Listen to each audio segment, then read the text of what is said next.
The stars at night are big and bright, deep in the heart of Texas. Hello everyone, welcome to the 24th episode of the Miss Scott Chocolate Talks. We are the Miss Scott Chocolate Endeavors, minus a Puerto Rican. But plus a Tony. Let's not forget. Very exciting time. We are all here in Austin, Texas, doing the Austin thing, seeing the Austin sights, and hopefully not getting stabbed in the process. So we're very stoked to be here. And I'm very glad you like Austin. Yeah. Because all you eat, Craig, you're a vegetarian. Yes, I am. And all the foods here are like usually not vegetarian. They're hardy. Yeah. They're very hardy. They are. They're all American. Yeah. Even the Unlike vegetables hardy vegetables. shit. Yeah. Yeah. Honestly. Like, what did you have today at the diner? Potatoes and vegetables. Oh, you had breakfast. That's right. Yeah. Okay. Breakfast is usually a safe guess. But when I'm leaving, like, the most Mexican restaurant you can ever go to, and your veggie quesadilla is dripping with grease, you know you're in Texas. Like, this is good. This is very I've been good. to a lot of Mexican places. Yes. But that's one of the few places where they just assume you just speak Spanish. Exactly. You know? Where the stuff on the menu is listed in Spanish first. Yep. It's kind of like some Asian restaurants, they'll have it all in Oh yeah. Whatever. Yeah. Like, you go to like a hearty Vietnamese restaurant, it's all in Vietnamese. And the background to this, for those of us who are not the four of us, we went to an absolutely banging Mexican restaurant here in Austin. Yeah. Before seeing Flooded Tomb. Shout out to Kitty and Friends. Shout out to Flooded Kitty and Tomb. Friends. An amazing show. First live show I think I had seen in a year and a half. I don't know about you guys, a little bit less. I've seen a couple, but it's It was amazing regardless. The loudest, irresponsible. for Yep. Yeah, it was pretty loud. Irresponsible. And at Those the guys end, were pretty brutal. They were Yeah. tremendous. Story time. We had gone, for viewers that is, we'd come in, I hit up Kitty from Flooded Tomb, and I said, hey, like, we knew her, so she used to play in a band called The Occulted. Mystical came through Austin. They had opened up for us in Seven Spires when we were coming through, and we got real close, and it was super rad, and we stayed connected. Came back here, what now, at least 2.5 years later? 2 Yeah. 2 years? At least Yeah, 2 really years. about 2 years, yeah. About 2 years, and I hit her up to say, hey, you free to do anything? She's like, oh yeah, well, I've actually got a show tonight, and we were like, well, fuck yeah, of course we're there, like, without question, you know. And don't get me wrong, I'm not trying to shit anything. I enjoyed The Occulted. I thought they were a very good death metal band, without a doubt. But Flooded Tomb, in my opinion, more dynamic, more interesting. I was very into it. Would you have called that a death metal band? No. Yeah, that's what I was thinking. I don't know what to call it. Good. It's good. It's very good good. music. Yeah. Good. Yeah. You've got brutal vocals with really melodic guitar lines, a lot of harmonies that I was like enjoying a lot. An incredible right hand on guitarist left. Dude, that guy was nasty. The drummer with this insane fucking floor tom, like Oh my god. from hell, like He was shooting a shotgun into the ground. Yeah, literally. But his double kicks were so hard too. Yeah. He did them long. I was like, this guy. And he looked like Tarzan. He did look like Tarzan. I was thinking Tarzan the first second. I was thinking Iggy Pop too. Iggy Pop. You know what I mean? Like, Iggy That's a Pop good with crossover. the eye piercing. Mm-hmm. Yeah.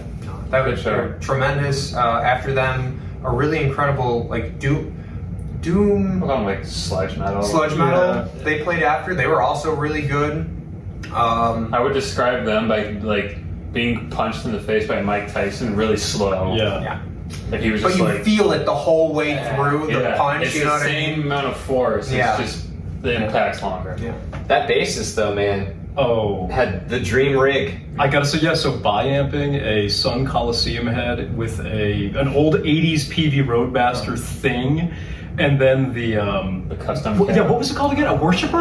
There was a company Worshipper. called Yeah, Worshiper. Yeah, so a local Austin brand called Worshiper. I hadn't heard of them, but they had a plug on the cab. On the logo, Yeah. yeah. Must have been pretty good. Mm-hmm. So And the Yamaha, was it T40? PVT 40. 15-pound bass guitar. Just a monster. 15. Yeah. Jesus. Yeah. They're heavy, man. Now I remember playing. My buddy has a T60 from whatever year those are from, and that is a heavy fucking guitar. Yeah. But this shit was nasty. And Mr. Dimebag Darrell on guitar. Yeah. Guy was rocking a Dean ML with Natural finish. Well, here's the thing. I realized I don't think that was actually a Dean. I don't think so either. It didn't have Dean on the headstock. No, it unless he didn't. like went out of his way to like get. Yeah. Well, who else has a headstock that freaking huge? No, that's Washburn. definitely. Really? Oh. But it's spikier. It's a little pointier. Actually, Washburn no. stuff. The Washburns aren't as spiky as the Dean. They're about like the same. Is it really? Well, I don't know because Dean makes the ML, and then they made the ML Razorbacks, which were not played really by Dimebag. No. They were played by the Trivium guys. It was a cash grab. Yeah, and then you know what? Maybe it was a Washburn. I don't know, but that Mesa triple rack. Yeah. Oh yeah. The thing's insane. That has more tubes than most amps. Yeah. Like It's I think it's 8 or 9 in It's the back. six power amp tubes and what I think is 8 preamp tubes. I think it has because it's a 3-channel. They added the EQ sections to be tube driven. I don't know. Because I had heard that one time that because of the 3rd channel on that, Tube driven EQ. not driven, but I can't remember the deal with Okay. Yeah, I'll have to look in. I know Boogie has a couple of things that are like very specifically unique to them that I know is very questionable whether or not it actually makes a fucking difference overall. Let's find out. Okay. No, I think the reason we're going on about all this, like the music was good, don't get us wrong, Music was stellar. but we toured 3 or 4 of Austin's best music stores today, and had a freaking blast. Oh, yeah, so I think we're all in the gear set. Gear mode engaged. You have a new gear day to celebrate. Let's talk about this. Yeah, we will talk about this for a second. So we went to Austin House of places. Music. Yeah, the Austin Guitar House. Guitar House. Yeah, Austin Guitar House. Shout out to them. Shout out to them. And Shout out Kurt Ray. Kurt. And we got hooked up with a Raya. It's a clone of the legendary clone. Yeah. While you're loading that, look at this. What? 1, 2, 3, 4, 5, 6, 7, what? 8, 9 power amp tubes for 150 watts? Let me see what they read. Yeah. All right, they read 5 12AX7s and 6 6L6s. Yes. Oh boy. That's Oh, yeah. a pretty thing. Yeah, represent these guys. This thing sounds stupid good. This is made by a company in Austin. Raya. R-Y-R-R. Raya. And then we checked it with humbuckers and single coil. Yeah. And Into a Sir. a Sir 30 SL 67. SL67. Yeah. 50 watt plexi style with a master volume. But holy fuck, man. That thing sounds so good. Oh. Well, let's not forget about the. Hang on, a little bit of. Okay, That's we're good. firm. I know, that's when I pulled it out. I was like, Craig, feel this. He's like, oh, it's so satisfying. Everyone likes a good click in the pedal. Dude, that's like the. I hate those pedals that are just like, they're like nothing, like squishy. Everyone thinks like, oh, it's so good because it's nice and easy. It's like, no, because I don't know if I turn it on or not. Can't Like, hear if it turned on. yeah, I'm You playing. feel I it. gotta have a nice feel. And I don't want it to be too hard though that it's like, fuck, like I can't. You have to stand on it. It is just enough. No, didn't I see him walk out with a couple of different colors of that thing as well? Yes, yeah, he's got a couple of Man. colors. That's what I was looking at. Why didn't you go for the crazy blue Here's or why, something? because this one, Was unique to. it has the Dumble knobs. Because it's unique to Austin Guitar House. They Yeah. sell a lot of Dumble style amplifiers, which are known for those knobs. So the two they're knobs like- that you were talking about? Yeah, exactly. Okay. So I was just like, you know what? Like, I love this pedal. I'll like, if this goes on my board and stays there, which I've got a feeling it's probably going to be there for a very, very long time. I'll never not like look at those knobs and this pedal and be like, that's time we're at Austin Guitar House. You know what I mean? Like, just kind of. Yeah, it's never just going to be a pedal. Exactly. It's a lot It's more got a than that. story. Yeah. Plus, now I don't have any cash in my wallet, so. Speaking of That's a story, stories, too. we went to the South Austin Music Instrument. Oh, Festival. Yeah. Oh boy. Oh, First we The play. gear and the guy. Yeah, first we play. That was like a lot more. Some guitars that are older than our So parents. this we went to where you got that pedal, which was called the Guitar House. That was a lot of like boutique shit. Yeah. This first shop, Like we went new to- boutique yeah, shit. like newer boutique and custom shit. And what was that bass amp company in there? Bergantino? Yeah, Bergantino. Yeah, Bergantino. Yep. Very high end, very nice. The first place, what was it called? Austin. South Austin Music. Yeah, just South Austin Music. South Austin Music. I wish I bought a shirt. It was First of all, it's like up on a hill. You have to park sideways. Angle, yeah. But we go in there and like some of the nicest shit that's older than our parents in this shop. my dream amp shop. Guitar and bass was all. Oh, absolutely. I would say that might be like the most loaded fucking shop I've been to in a while. We went to the first shop, South Austin Music. South Austin Music, and it's parked on the hill. And we go in there, and there's so much nice shit from 50s, 60s, 70s. Yeah, And primarily. they had that little sitar thing. I swear to God, that's what Steve Howe uses on. DiNovo Electric. Dan Electro. So that's a new one. I have my goofy little glitter covered Dan Electro, the DC59, I think. Yeah. You guys have all seen. I guess maybe on the podcast. Yeah. No. But they had like 10 of them, and they were all in much better colors without glitter. And the new ones seem to play a little better, and they have a tunable bridge. But yeah, they had the sitar guitar thing that had a little resonator pad at the end. Yeah. Yeah, so it sounded like a sitar, but it was new. You know, really cool, cool What thing. creates that sound? It was like a thing on the, like you have the bridge, and then they put like something to muffle the strings a little bit. So it gave it like a real twang, and you could adjust the height of it.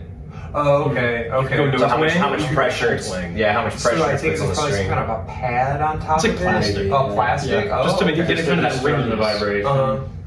That's really well. But I mean, the super reverbs, the bassmans, And the every amp JMP. head. And Oh, the J boy. and The cream of the crop. the cream. Yeah, we played the night. And the, Les- 25th anniversary edition. Strap your head around that. Yeah, Les Paul custom. Les Paul custom. Both 1979. Yeah. That's where that was placed.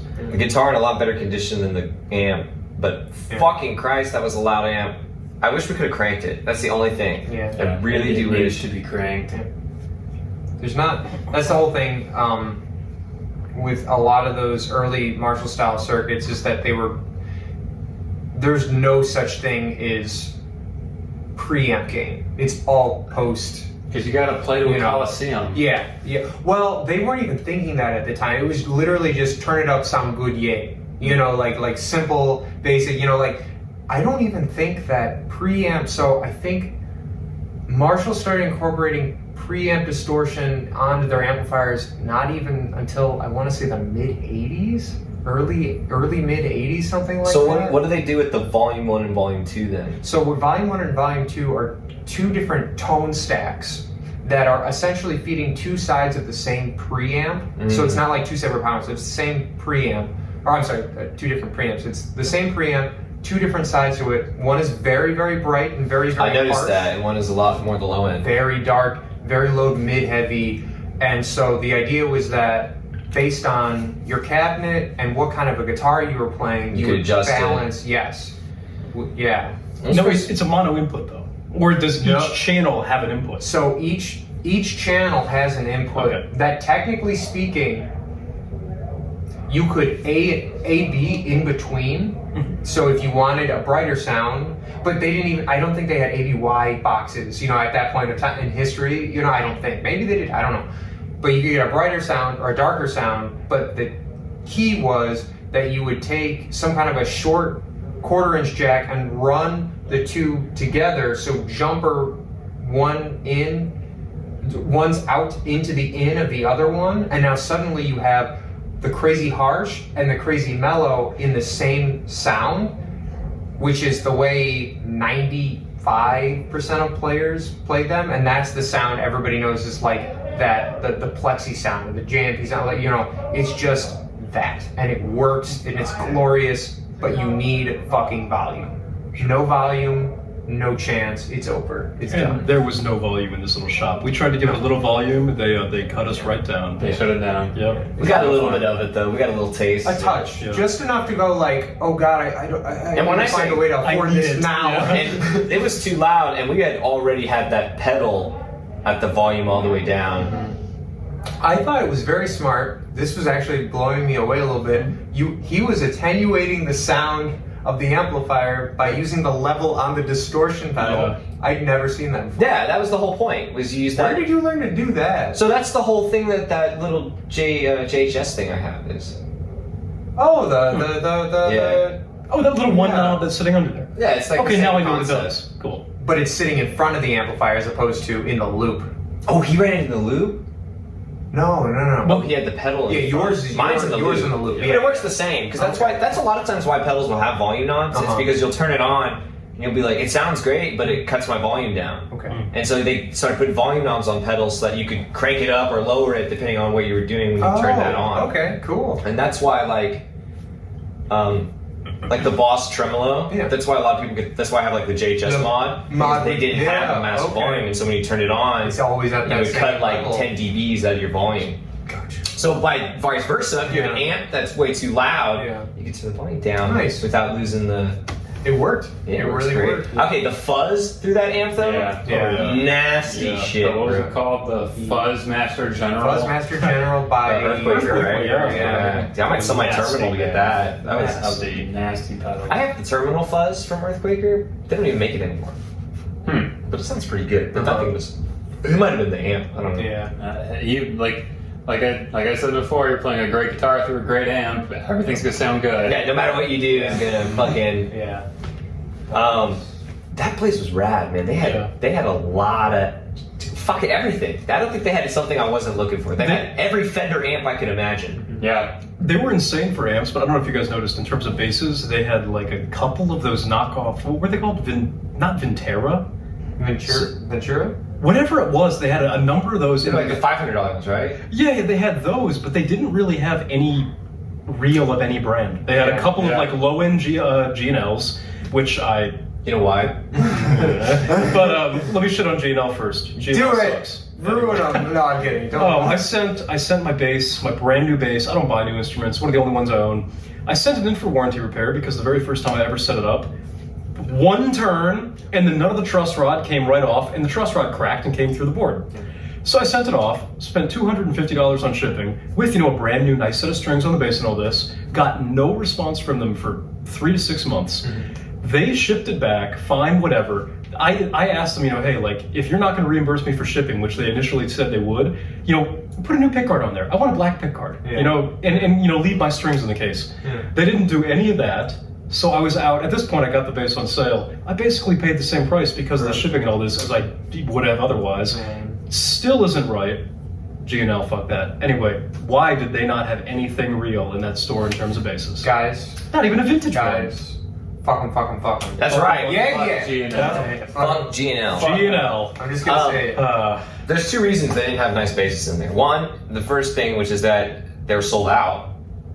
Yeah. Because that's a good point. that shit's probably pretty. Austin's weird, man. Like we we're saying, there's no sports team, so everybody here loves music. Yeah. That's cool. So a lot of people are like I did not consider hobbyist musicians, or even just I play in bands. Like all those guys in there, you hear them talking like, "Oh, I've got a show in 2 hours. I've got to do this. Yeah. I've got to play this." Busy guys. Yeah. Good for them. So in that kind of sense, it would be understandable that J basses. Oh man, you're gonna have a hard time finding those. That being said, it could be they just don't give a fuck Yeah. because But they I- hate the bass players. Oh. But they I have would bass too. amps out the wazoo. Well, and some amazing bass amps. That's a really good point. They Yeah. wanted you to run your guitars through them. Okay. Yeah. All those bass, the bassmans and stuff. Bandmaster. Yeah, just run your guitar through them. Fuck You know that. what? I That's why think there's they've the got a normal point. input. The Ampeg 215 stack. Could you give Yeah, us- just Can you do okay. us a solid and just leave? Dude, let me tell you what. If I ran my guitar through that Ampeg with That fuzz a pedal. pedal board and that, it would sound fucking Banana. nasty. It'd be heavy as shit. It'd be great. Sponsored by Caduceus motherfucking Sellers. Caduceus Sellers.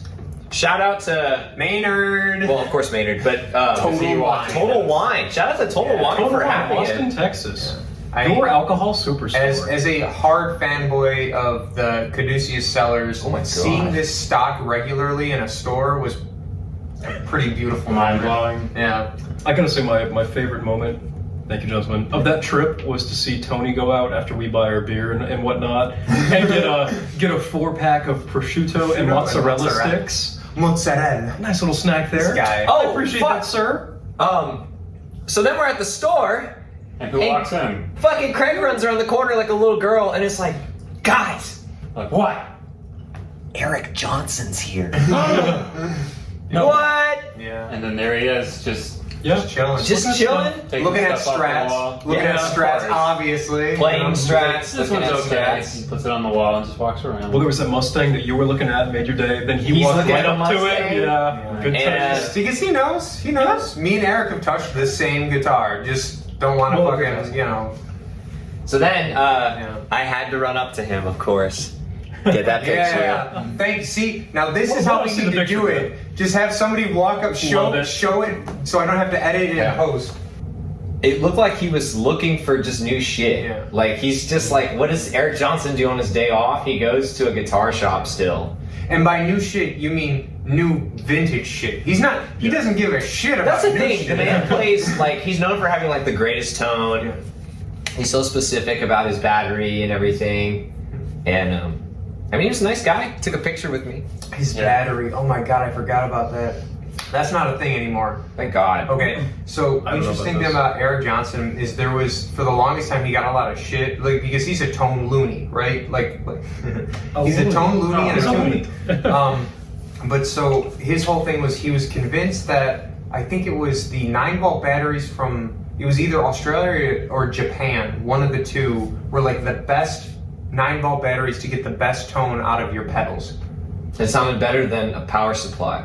Better than a power supply and Or better than like a Duracell Duracell or or- yeah. He was absolutely convinced, and he got like, and this is a long time ago. You know what I mean? Like this is pre-gear forums that like everyone online is like this would be shit that you'd read in Guitar World magazine in like the '90s or whatever, and be like, oh my god, he's right. He's right. Like we need to be doing this right now. Like you know, like it's super fucking wild.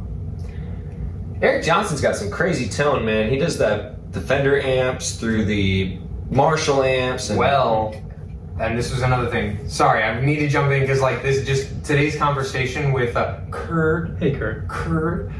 It made me like I totally forgot. He has a new signature amp through Two Rock that has replaced his Fenders. Huh. Is he still running the Marshalls? Yep, that he still definitely does. But yeah, that's his like new clean tone. Is these Eric Johnson signature Two Rocks that like go for like $4,000 or $5,000 guitars. So that's what They're Kurt was talking clean about amps. in Yeah, terms of yeah. the Their money. Okay. Two Rocks are insano costly, but like they are incredibly beautiful sounding. Mr. Mayer used to use one. Yep, and his sounded great too. And then he went and he made a guitar amp with PRS that, funny enough, in the new video for Last Train Home, I didn't see in that video. I didn't see his own signature amp in that video, and I was like, oh boy. Well, was he still playing his PRS Strat? That he's definitely Okay. doing, yeah. Did you ever play one of those Two Rocks? I've played only one Two Rock. It was called the Crystal. I was bringing it up to him when I was at the store today. Really, really like. It's one of those amps where the clean guitar tone isn't as clean as everybody talks about it. Like usually it's got a little bit of compression on it. It's got a little bit of spark, a little something. It was like the idea of having a clean amp that the second the mic hit the speaker, you had a perfect guitar tone right off the bat. Like no post anything, no extra effects. So it was this gorgeous clean amp with just the right amount of compression and like a proper, like almost studio sounding reverb right in it. It was like 22 watts, I think it was rated at, and I believe it had a Celestian Gold speaker. Now, according to Kurt, these new ones are going to have warehouse speakers, so I thought that was kind of cool. But I was like, whoa, because like this thing was amazing, but apparently they don't make them anymore. Well, Yeah, but that's the only amplifier to ever play through them. I've never played a T-Rock. But I have played what he mentioned. I played Matchless. Matchless is awesome. They sound great. Have you ever played the Matchless? They had a pedal platform amplifier that It was like a pre and power amp in one pedal that you just plugged into a cabinet. Oh, that's strange. Mm-hmm. No. Huh. That was I saw it at the NAMM show in like 2013 or something like that, and it was wild, really wild. I would like to play like a first off, I'd like to play a JMP cranked out. That would be fun That would be nice. with an octave pedal and a fuzz. Yeah, I still say the shortest way to go to do this is to just buy the amp. You guys pull the money, get the amp, everyone's happy. Tyler, you need to stop. Do it. This Do it. Stop. Do it. this Do nonsense. These are things you don't tell guitarists. Do it. Don't tell Do me. it. Our ability to say no to things like this are like this minimal. You know what I mean? Dude, we've slowly been convincing ourselves to essentially buy this amp. We need to stop. But it's a good idea. Shut the fuck up, Tyler. God damn it, I'm gonna buy it. And you're gonna have an amazing You're gonna ruin time. my financial life. But here's like I'll sell my bikes. I'll have to go into. I'll be sitting in my room like, thank God I bought this. I have Meanwhile, nothing around your, me. your bed frame is gone. You're sitting on a mattress. There's one amplifier in a room. It's loud. You're deaf, and like Lexi's eating alley. Lexi's eating alley. Yeah. You have nothing but that amp and one copy of That your being Salt said, Rock. this amp is not that expensive. And that it's not like No, For what my- it is. But my whole life, 1900 is not bad at all. no, that's why I'm laughing. We talk about it like it's like 10 grand. Well, I asked you guys. Stop! remember? No, fuck no. It is a lot of money. No. Since when I asked you guys, I was like, "What is this? Like $5,000?" And Yeah, both you these- did ask that. Oh no! Yeah. No! Oh shit! Because you were Okay. like, we were talking about buying it, and you were like, kind of like, you guys aren't really gonna buy this, you know? And you're like, how much is it? And we were like, 1,900. Oh, Yeah. That Yeah. that guitar though was Those beautiful. $4,500. Yeah. Something like that for sure. Oh fuck! Wait, the guitar was $4,500. Yeah. Okay. Again, it's I never asked about the 25th guitar. Now hang on, anniversary. but next, okay, the one that I really would like to have played though. First of all, that was the best looking Les Paul. Like, I've ever seen. Yeah. Yeah. I might even go that far. In fact, I think it looked nicer than the 59 we saw at Chicago Music Exchange. But we got to play this one, which was super Yeah, dope. it's And just then, right there. oh, and the knobs, it had just The the knobs, gold-plated big, knobs. yeah. It had all gold hardware, all gold. But it was I took a picture of it. I can There we show go. it. There you go. Yeah. The Uh, neck was made of 3 separate pieces of wood. Oh, I took a picture of it on Put it your together. phone. Oh, guys, you know You have a what? picture of it. You should buy it. Out that window now. Yeah. For anybody wondering, like, what is it about this amp? What is it about this amp? Again, it is legendary rock and roll amplifier. Oh yeah, it And is. metal too. To me specifically, yeah, metal. To me specifically, it's the amplifier. It's the melancholy and the infinite sadness. It's the Siamese dream. It's the pumpkin sound. You know what I mean? yeah, Like, but it's everybody's sound at that point. You Yeah. know, like oh my god, it's the Metallica sound. no, it's a not. classic. No, it's not. No. I can tell you about this shit. Okay, so this all right. We're about to get deep here, boys. All right, so Bigger. the Metallica sound, Classic, like the anyone. classic Metallica sound that everybody like really. Oh, I'm sorry. I should quickly add. Are we talking about like Kill 'em all. Kill 'Em All era? Yeah, like the shit that got them started and going. So here's the thing. I don't talk about that because I don't think that ever sounded that great. Not that it sounded great, but it gave them that sound. Yeah. They used it. It didn't sound that great. Everybody used it. Zeppelin. The Metallica sound would be like Master of Puppets, right? Yeah, that's like fire. That's Mesa's. Mesas and No. This is the preamp out of the Mesa going into the return side of a 800 power amp. Oh. So it was the Boogie Pre with an EL34 power amp into Marshall 412s. that's kind of what like Into a V with a single Seymour Duncan Invader motherfucking pickup. There you go. Those goddamn. I know you were talking like. Yeah, I'll probably throw an Invader in this. Hey, you look at the Les Paul, and you're like, all it needs is the Invader. We're good to go. Well, yeah, and when you were talking to Kurt there, he was like, I I'm really Invader. like Invaders. Yeah. He just kind of, well, some pickups are loud, but other ones have clarity. Okay, buddy. Yeah. No, and I feel that. I know we've already done it, but shout out to Kurt. Yeah, again, Yeah. over and over. A again. homie that knew what he was talking about, like, really well. Yeah. Like, this man, like, of any of those guys to walk up and talk to us in the shop, I'm glad it was him, because Yeah. he really kind of... And dude, he sold me on some of those guitars, man. Oh, I'm yeah. sitting there like, wow, this is nice. if you're ever looking to like get into retail that you can enjoy and like actually have conversations with people that mean something, I feel like music retail is probably like the best of the best, along with like maybe high-end car sales. You know what I mean? Like bicycles.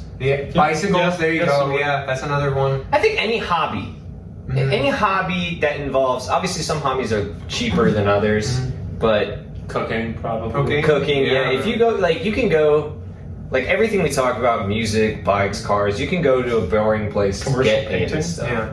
Commercial painting? I don't know. More passion there. If anybody knows. Yeah, you would say people just walk up and like, I need green. Yo, those conversations make me want to blow my brains out. These horrendous, just. I really remember the old gloss trim paint. Yeah. Good for you, Bert. Yeah, I'm really yeah. glad you liked old Yeah. gloss trim paint. Yeah. Great. Probably always- ate your fair share. It's 7:30 a.m. Leave me alone. Yeah. I'm trying to listen to Jack White. I always hate the like, sometimes though, I feel you, sometimes I'm at work and it's like, look, I don't need the backstory. I just need, what do you What do you want? What can I do you help need? you Yeah, with, yeah. you know? Can I help? And it's like, well, like, so let's say the end of the story is, I need to buy a tube for my bike. Uh-huh. And it's like, okay. Wait, I'm sorry. Tubes apply to bikes too? Yes. All right, what's a tube in a bike? It makes it the air warm. stays in. Oh. Keeps it Keeps it afloat.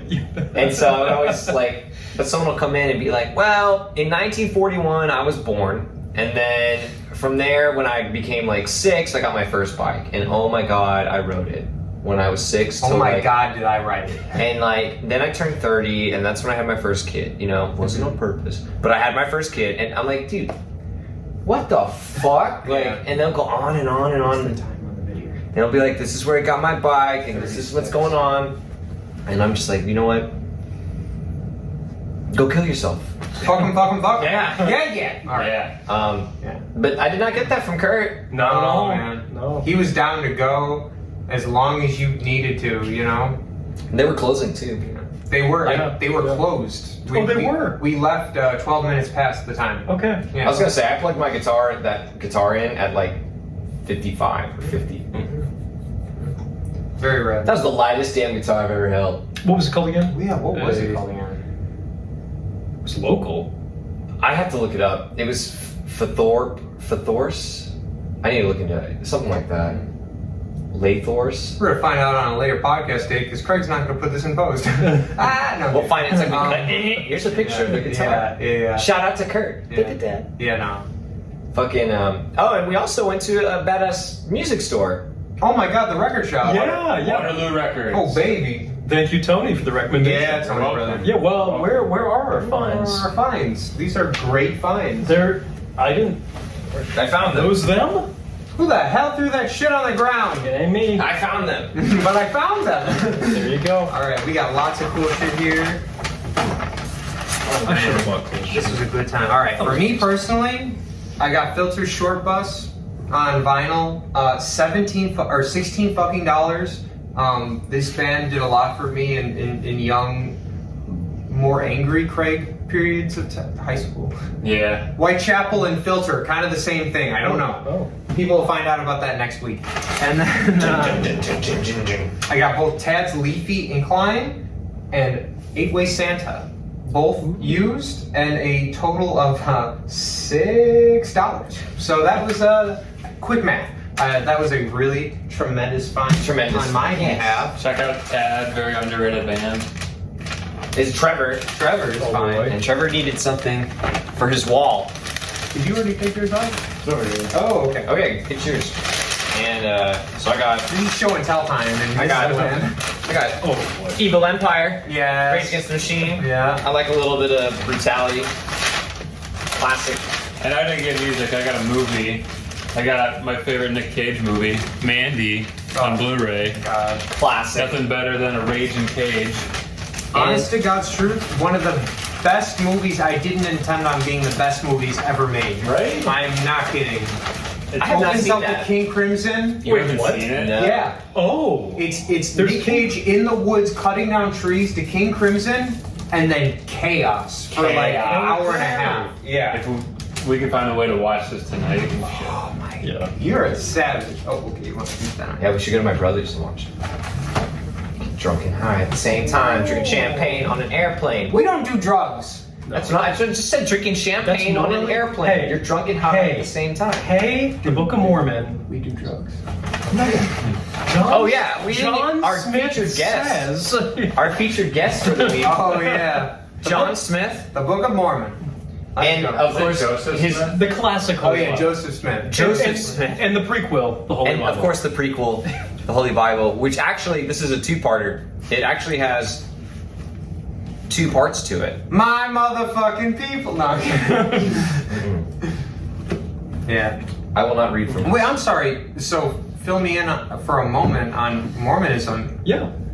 So this still applies to this? Yes, Yeah. they both exist. Oh. Yeah. Oh. This is the second. Are there enough Lord of Mormon? the Rings, Uh-huh. The Hobbit. Well, Did you Wait, say that out of wait. order? Now, did the Hobbit? You mean The Hobbit, Lord of the Yeah, Rings? the Hobbit, Lord of the Rings. no. No, wait. You were right the first time. Wait, because that would Could be you see before this? though. That comes after the Bible. I don't know. I don't know. So you're right in I terms get, of I the get Lord your of the gag Rings though. That's saga.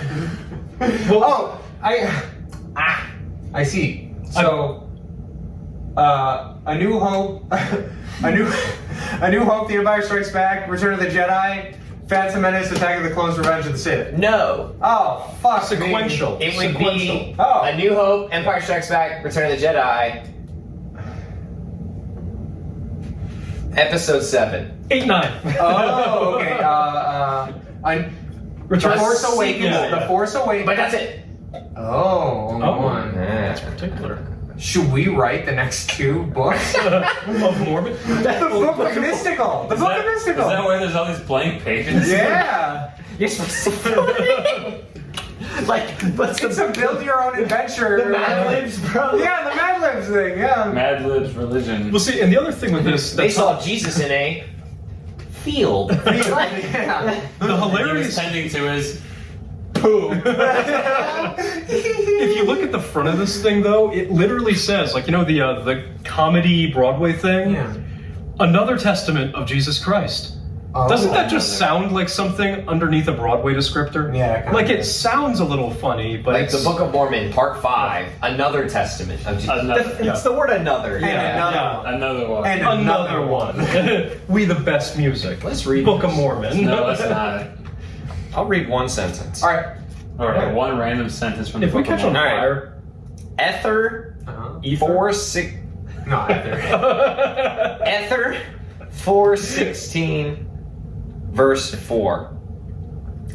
And in the mouth of 3 witnesses shall these things be established. Ew. And the testimony of 3, and this work in which shall be shown forth the power of God, and also His word, of which the Father. This is really boring. 3 is the I magic can't. number. We should. That's we the should- longest we damn should- sentence. We should quickly say, if you happen to be Mormon and happen to be watching this podcast, Your book has we love really you. long sentences. But we love you. we love you. We don't understand everything. We don't That's know. We fair. don't It's not understand you. anything. It's all of it. We I don't don't even understand But, you know, nothing. I can tell you the biggest problem with all religions. You can read any of these books and it explains it. These sentences are too goddamn long. And then I'm sure that I'm a Mormon in the comment section right now. Read it from the beginning, asshole. Maybe it'll make more sense. You picked a random sentence in the middle of the book. No, dude. But it was a really long That was not a sentence. That was Yeah, a paragraph. Yeah, that was a good And one. there's even the Bible, bro. It could have just been, and he said yay. That would have been fine. But no, it was. I didn't want to actually read it. I just wanted to read a fraction of it. But Yeah. that was more than a fraction. Question: are there enough Mormons in Austin to require to have an actual book look in at- the hotel room? Look at the fact that the Book of Mormon Yeah. appears to have much more use than the Holy Bible. The cover's it's a little bumped up. hardcover. It's Well, a no, I hard- thought about that, but Okay. like, look at the pages. There's a little bit of dirt there. There's a little bit of hotel. Maybe because everyone's like, Everybody's "Really?" curious. Yeah, everybody's It's like what curious. we did. yeah. You opened it, like, oh, there's 2 Bibles in here. Yeah. No, that's the Book of Mormon. Yeah, You start yeah, flipping yeah. through it. Bonus You're like, find. I wonder how many people like didn't realize they were reading. Ah! the Book Oh of no, Mormon. no, we're sorry. We're They sorry. thought it was the Bible. Sorry. Like they open it. And No they're like, purpose. wait a minute, Respect. Who is Oh. this? Jeez. Oh, fuck that one. Oh, bro, you jeez. just. Oh, Just put them both down. I don't want to piss off the Mormons, but I'm prepared to piss off the Christians, boys. What do I do? Oh, jeez. Well, Accept your fate. Except my I faith. guess we have to go get the Quran. Oh. Oh, jeez. Oh, jeez. Oh, jeez, Rick. Oh. But we will not, by any means, get the Torah. No. Craig memorized it. I did. Yeah, I got yeah, you. yeah. It's also Oh, in that book. That's all the Bible is it's like just the Torah with bonus content. That's the Old Testament. And then we have the whole New Testament. Isn't that how we're describing the Book of Mormon in Pretty succession to the Bible? No. Oh, The Old Testament is before. So that would Yeah, be yeah. Phantom Menace. But this is after the Holy Bible. That would definitely be is. episode 7. Yeah. Yeah. But But then what's the prequel? Oh, I'm the prequel. yeah, we just Yeah, the Old Testament. I'm sorry, the Caduceus is really working right now. Whoa. We're flying, raging. We're raging against the machine right now. I love capitalism. Go just love ahead and buy my $130 wah pedal. Well, do you want it? yeah, Tom Morello has a signature walk. Yeah, that was And it's Stag. Yeah. Oh. He's. I had this thing, and again, like, I don't want to get political. I don't want to get into anything like that. There's the Yeah, issues with happening in Cuba right now, which is a serious thing. People need help. People need help here. I'm not going to pretend like capitalism isn't doing its own damages. Like, people need help everywhere. Facts. But, facts. I'm not buying anything from Rage Against the Machine. Period. Good. I won't.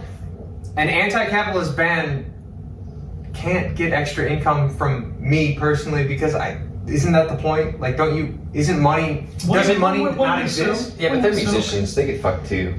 That's a damn good point. And so that's why I'm like, I'm buying this album and they won't even see $1 from it. But if they're selling $200 concert tickets, they're gonna see a little bit of that profit. Yeah. They see the radio play. That's the biggest pay. So think about every day on all the rock. And the merch.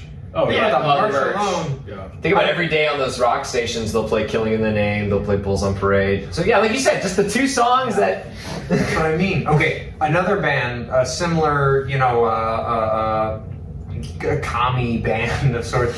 So, Killing Joke, another yeah, one of our yeah. absolute favorites. Me. Oh, Yeah. yes, back in 2019 of November. Back in the good times, when Nuka was still alive and there was no pandemic, there was the Live Tool show for Fear Inoculum, and it was amazing. It was great. It was so And good. Killing Joke opened, And they were great. and they were amazing. They were great, but Killing Joke was selling T-shirts for $45. Wow. That doesn't sound very communist to me. I don't know about you guys. Yeah, what's? They should be. You need to pay. We They need should to be pay giving them you. away. Yeah. Because They everybody has to have the should. shirt. They should be giving them away. As a person that's Hey, our shirts. our shirts, because they are our shirts. But I'll give them the benefit of a doubt and at least just say, like, why don't you just charge prices where, like, you're covering your costs, you're making a bit of money, enough money to dignify putting in an order for what was probably 5,000 units, easy, maybe more, but For I'd more. say at least 5,000. We'll say it's a Touring with base. Tool. That was a weird crowd. You know what I mean? Like, Were they into Killing Joke though? no, The majority of the Oh. crowd was not. Oh. Me, Tony, and our buddy Mike. Yeah. We'll get him on the podcast at some Yeah. point. We're like, yeah, and it was like us alone. Oh, in an Yeah. arena. You know, in a ring. And they Good. all no, in the United Center Yeah. in Chicago. In Chicago. That arena's huge. Yeah, amazing show. Did What- you guys see the Fear Inoculum tour? No? I did not. Unfortunately not. Tickets were like $250. But I saw like No, they were not. in Toronto they were. Oh, That wasn't the the list. vouchers though. That wasn't the list, but you couldn't buy a list ticket. Dude, we paid what? Like, $90. was it 90? Yeah. They were over It's 100, still a like little 150, steep, but- and they went that's up pretty from there. good. Yeah, it was a little steep, but we sat in good places too. I was on there in my night garb. I'm still in my PJs, sitting at the computer, waiting to get the tickets for everybody. Tremendous seats, tremendous. Joey Diaz, tremendous seats, God, fucking tremendous. fucking tremendous. That Cocksucker. was so good. So good. I saw basically what was like Enema 2 tour.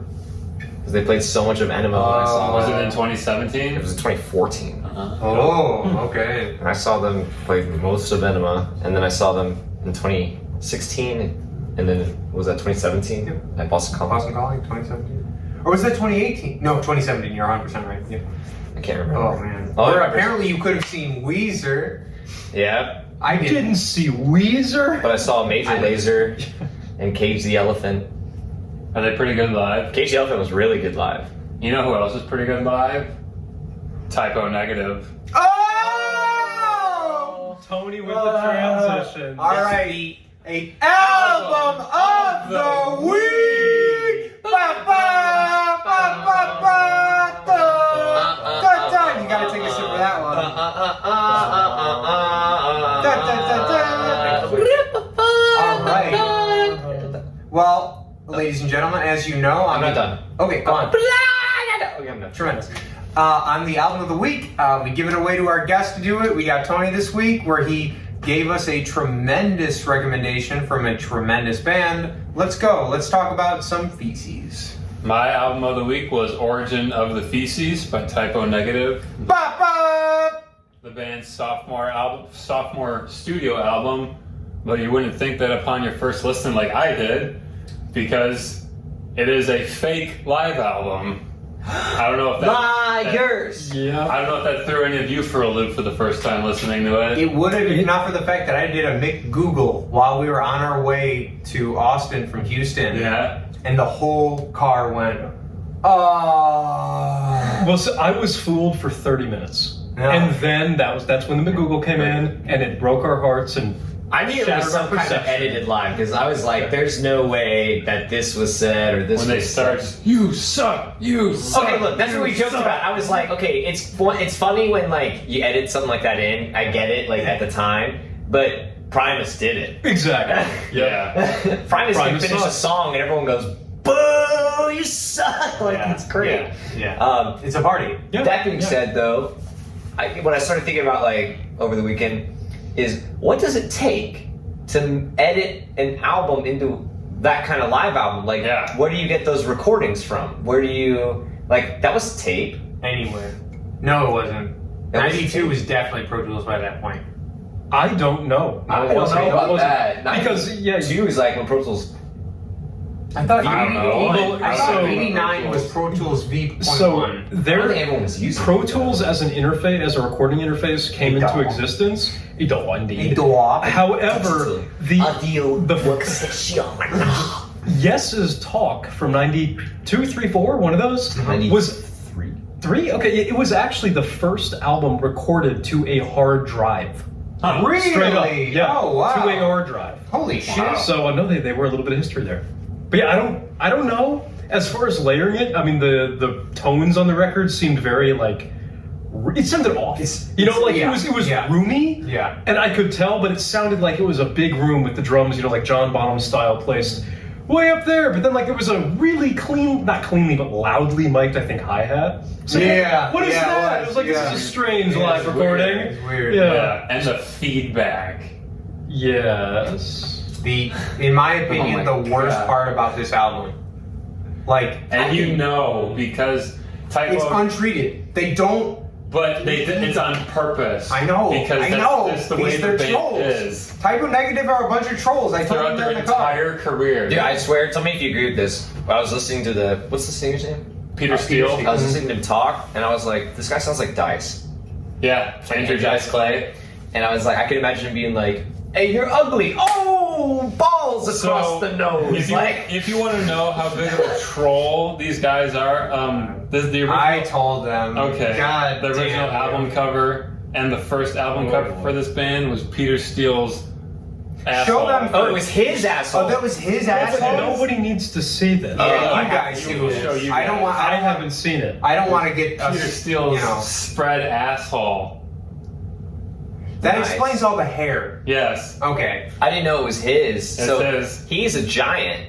He was 6'7". So 6'8", is his 6'9". asshole like? Yeah. Can I imagine just this can? Like No, bro. like We don't need to explore this. he's huge. Though. I sure He would is like to huge. know. He's a big guy. This is Big man. gigantism anatomy.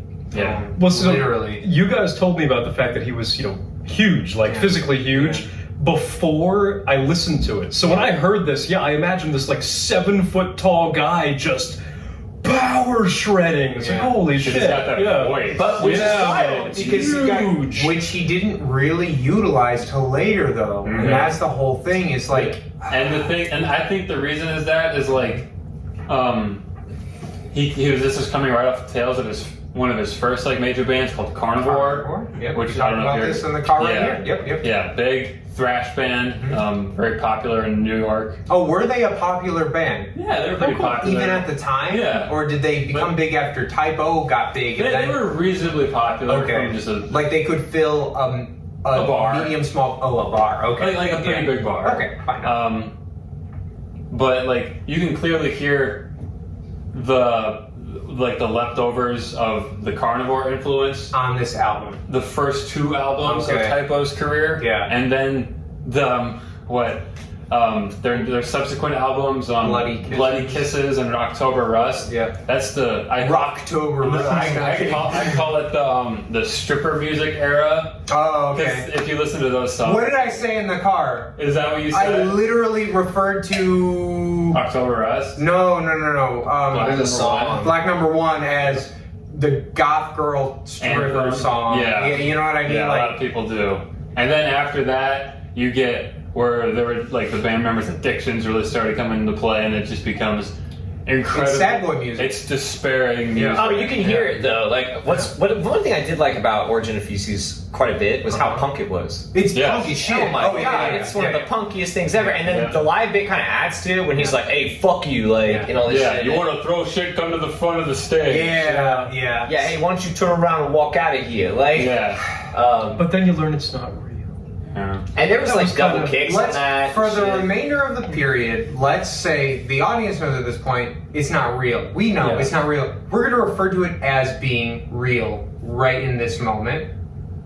Hear me out for a moment. Hear me out for a second, all right? All right, let's believe it's real. So Yeah. I'm going to go ahead and say one thing that has aged horribly as the time has gone on is during I Know You're Fucking Someone Else, the first song. first song. The first 15 song. minutes That's long. 15 That's like minutes 4 long. songs. That's like 4 songs, yeah. Man, it was just really like edgy. Like he yells, "You stupid twat!" Yeah. Into the, and I was like, bro, like that. We didn't know it wasn't real at that point. Yeah, The real and sense. that's why I'm that's, saying. I guess that's you know, the thing to put your mind space in is it's like, okay, well, like I don't know that I'm I in the would've- studio and the producer's Yeah. like, hey, why don't you yell, "You stupid Yeah. twat," here," Yeah. but make Yeah. it real, like, Yeah, Like- but really feel and it. you're like, and okay, really, yeah, you stupid twat. yeah. How was that? Yeah. And do it again. Okay. But more angry. Yeah, yeah, Oh, yeah. okay. And it was like one of those things where, like, again, like this is '92, Yes. and it was probably tracked in '91 or Yeah. early '90, whatever. And it's just one of those moments throughout the album. It's like, wow, we have really changed as a people. Like, yo, you probably get your ass handed you after a show if you know what I mean. Like, Well, that was something we talked about though too. Was that because of the time period? Mhm. You know, like maybe the live thing was like super dope, and it was like they were like, yeah. okay, Like, Yeah. wow. like let's Yeah. make it sound live, but it's Yeah. gonna sound so good because Yeah. we recorded it in the studio. Mhm. Yeah. And But- it, yeah. mm, I'm sorry. My point to this is that he said that in this song, it stung. So I should add, I know the later half of the Typo. This is actually the first time I'd ever heard this record, with Really? the exception of the Paranoid cover. Yes. I'd heard that before, and That was the highlight of the record for me. that's what I mean by the one. Well, Yeah, not to jump about that. Let's do that. yeah, hold on. Yeah. When I text you guys click, I mean, like, you know, I mean, like, just great. like a But gun. It's like really good. All right, but so that cover, that cover's tremendous. What the fuck? And I can tell Peter's still very angsty. The band is still, like, they've always been trolls. They remain Yes. trolls for the entirety of the thing. But there's a kind of immaturity to the band at this point. They're young. They're young. Yeah. That after, maybe not so much by the third record, but definitely by October Rust, it's gone. It is mature musicians writing music with some gags for the sake thereof. I would disagree and say Yeah? that came at World Coming Down. World Coming Down? Because What about Peter wrote October Rust Yeah. specifically to get more chicks into the audience. But that's not mature. That's a play. That's a play. That's a bomb. No. I'm talking about yelling things like "you stupid." Oh, you know what I in mean? terms Like, of that, Like if we were tracking an album Yeah. and I was like, hey, yeah. what was the thing on the White Stripes album that we hated? Like, hey, Meg. When they talk to Yeah, each other. yeah. Weird here. It's Yeah. like, I know you're in a fucking studio. Yeah. Like, there's not looking all this is weird staged here. shit. Yeah. I'm not. Yeah. I don't believe Yeah. for a second. Yeah. That's gone, and I love that that's gone. Yep. And I like that it kind of dates them. You know what I mean? It sees like these are some young, immature guys that have moments of glorious amazingness, and then have moments of kind of. Would you call albums You like know? Bloody Kisses and October Rust almost being a little doom? Yes. Yeah. Oh no, Oh, totally. for sure. Yeah. No, even Feces. It Yeah. it has its moments. There's thrash. There is some thrash on that I album. think the first track, I Know You're Fucking Someone Else, encompasses all of what Typo can do.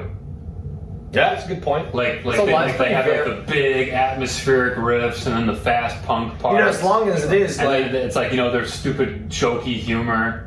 And it's like Oh my God. it encompasses a lot of what. yeah, and you know, for a 15-minute song, they only reference that chorus like 2 or 3 Blowing my times. mind. Yeah. You know, and so it's not like they're hitting that chorus a lot. Like they really are. They're not repetitive. Well, either. that song, I mean, if you want to call the song a collection, like, it did feel like a live show in the fact that it was, you know, punky. Like we It were was saying. raw. It was yeah, raw just as like shit. something Raw is a showed good up way to and then put it. disappeared. And then it showed back up again. It's like, oh, where is the song? What did they do? Did they just stop for a chorus? Yeah. Yeah, it was A interesting. lot of tempo change too, Yeah. Oh, yeah. Tons. especially on that first track. Yeah. Mm-hmm. And it's got one of my favorite things that Peter did throughout all of the albums. Yeah. That became kind of like an inside joke between my girlfriend and I. Okay. Is whenever the guitar player Kenny Hickey is about to play a guitar solo, Peter goes, "Kenny!" Really? I didn't notice that. Okay. Cool. He does that a couple times throughout the album, Nice. and it just makes me smile every time because like you watch like when they would play like old videos of, like them at Ozfest or Bizarre Festival or whatever, he does the same thing, and it's just I love That's it. cool. That's cool. Because I think Kenny Hickey's a very underrated musician. And so what I was saying to the boys on our way here, okay, again, I hadn't heard this record before getting on the plane to come here, and then they heard it the first time on our way to here. And what I told to them is that the lead lines, although not like they're very memorable, and they do a thing. It's like that thing I told you about, like pick 5 notes and make them count. Yeah. Make them fucking count. Or as who the fuck said this? There's a tremendous Billy Gibbons quote about make those notes expensive because the cost of tape used to be so high that he'd hold the note value for longer periods of time that the tape would go by. He made the notes expensive. Yep. Valid. And that- Aaron, my buddy Aaron from 10 Drops. Yeah, okay. 10 Drops Coffee, there we go. He said that. Shout out. Shout out. And that blew my fucking mind. Yeah. And I it was, think- it sorry. worked. No. And it's a Kenny thing. He's very good at it. Very good He's at very it. good at It's kind of like the Adam Jones thing. And you know what what they've I also mean? got though is they got the tone. A real, yeah. It's cool. I wanted to leave that for a separate subject, Okay, but we yeah, can yeah, talk yeah. about it now. Yeah, yeah. I love Typo Negative's tone, and it just gets better throughout their career. A Like- lot better. Yeah. Like their last album, Dead Again, which I recommend everybody listen to. There's a little. It's just like that It's tone. perfect. They've definitely mastered the scooped sound. The Like, digital distorted. Yes! chorus. Yeah. Yes! Oh, Yeah. it's beautiful. It's so good. It's beautiful. And like when Peter does those really heavy like pick drags across Yeah. his muted bass, and you just Yeah. it's like kind of like what we You said hear about about 6'8" of him there. punching his bass. Yeah. I love it. it's I some love it. nasty shit, man. Like, And I combine that with Josh Silver's organ tones. Yeah. oh, that's the one thing I didn't know. He mentioned to me that they have a keyboard player, and I was Yeah. like, oh, I didn't that makes notice a it on lot this of- record. I did. What? I was everywhere. Well, I mean, yes, I did, but like, you know, It gets more prevalent later on in their career, but because like I definitely noticed it more on October Rust. yeah, Oh yeah, it's all Exactly. over. Yeah. It's, yeah. But- It's I also heard a lot more drugs on that album. So oh yeah, a lot more sadness and drugs. a lot of drugs. yeah. Like a lot of drugs. They're all like as goofy as they are. They're all really good musicians, and they play really well together. And they were really cohesive. You know who's really good is their drummer. It He's was also really good. It was 2 drummers on this album. Oh, okay. For most of it, his name was Sal.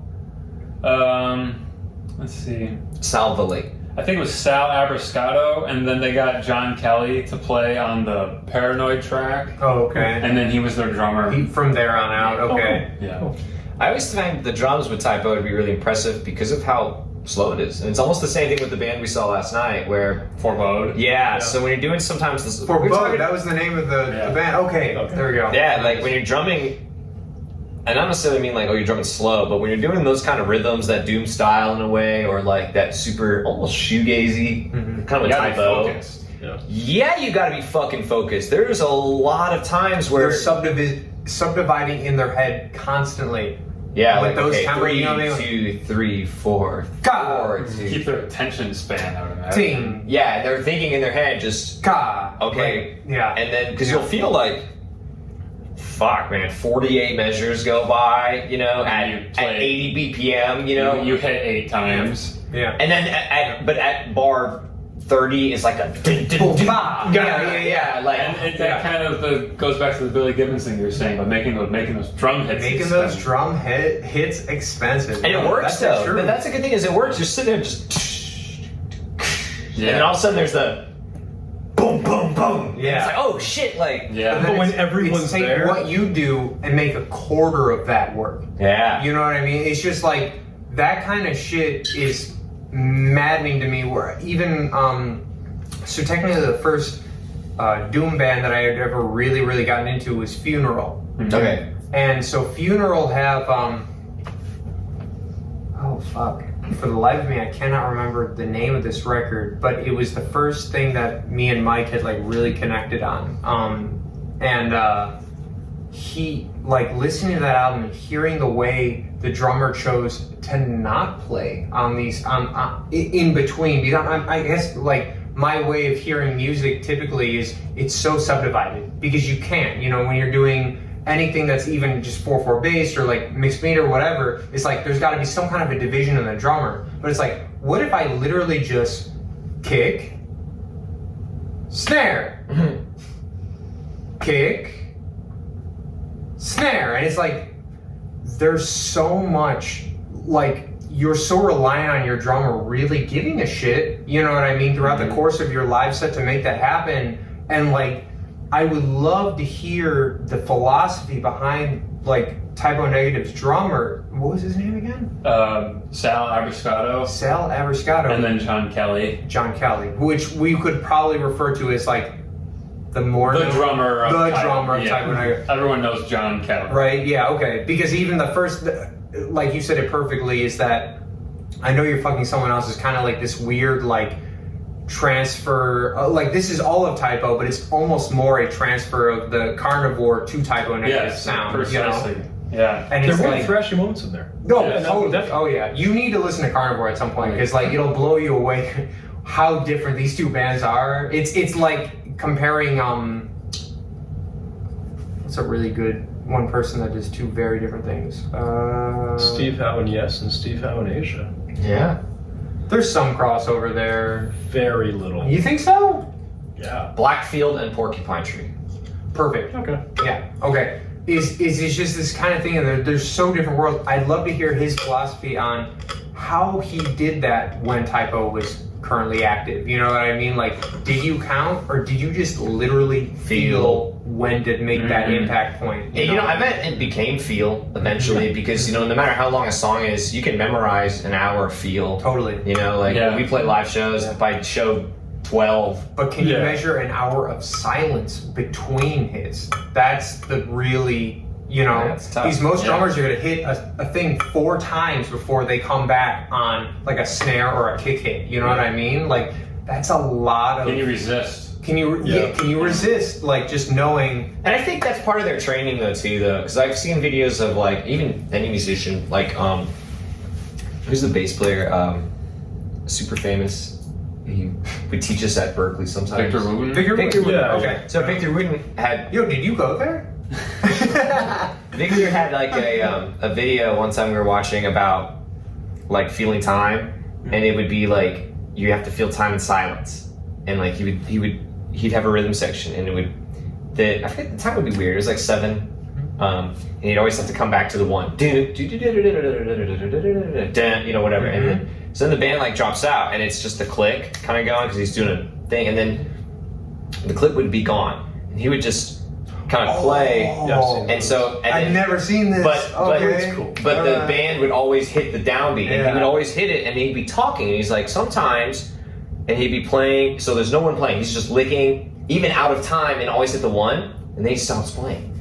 And he's talking, you know, sometimes you really gotta focus in a way that you feel, and then you'll just feel it, like, he's like, I'm not even focusing, I'm literally talking to you right now, and I'm still hitting the downbeats, because I'm feeling the rhythm so, like, and it's like, oh shit. That's really interesting. When you're just that locked in.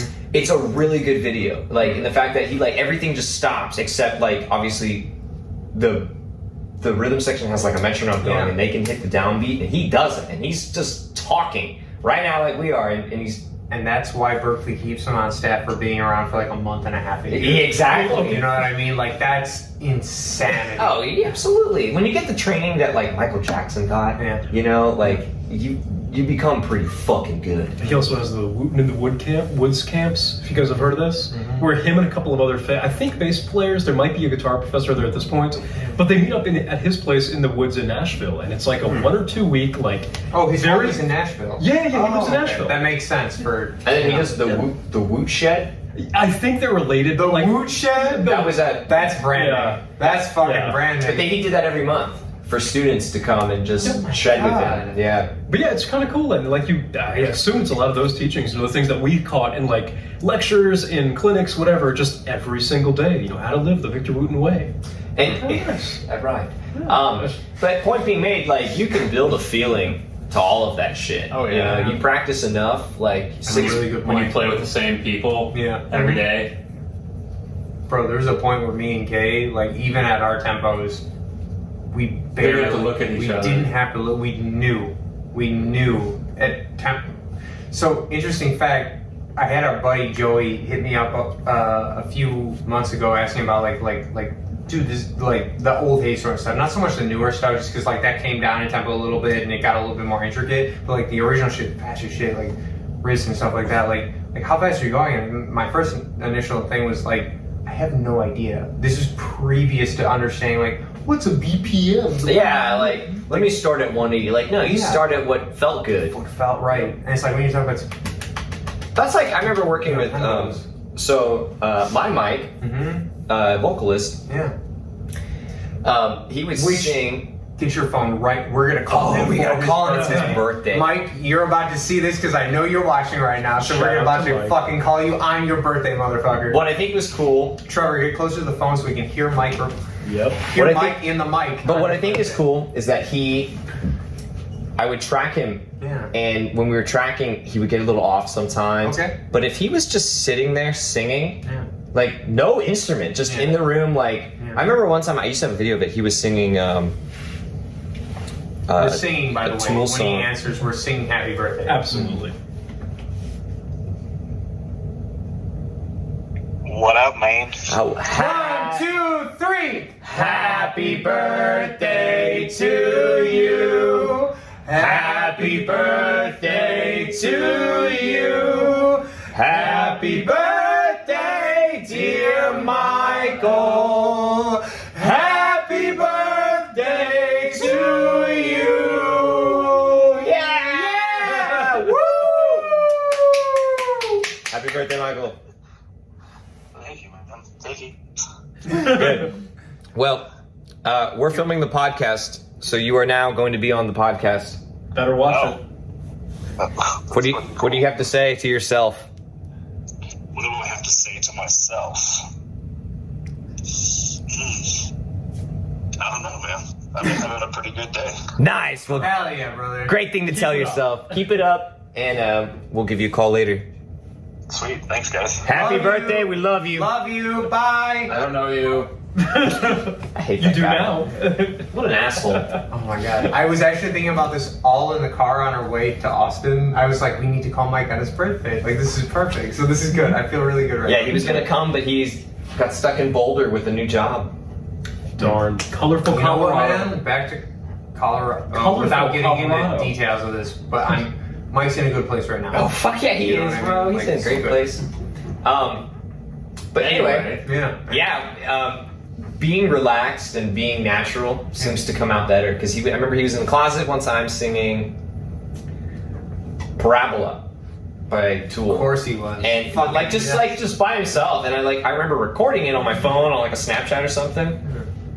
Oh man, it was good. Like really, really good. Like when you don't put pressure on people. Yeah. So I find the same way with any drummer, guitarist, bassist. When you don't put all that fucking pressure on you, or maybe you take away the click track, or maybe just sometimes you can get how a song is supposed to feel. Yeah. Yeah. And then you get with a band, you're like, oh fuck, this doesn't feel like this at all. And then we're like, guys, we play this really fast. We need to slow it down.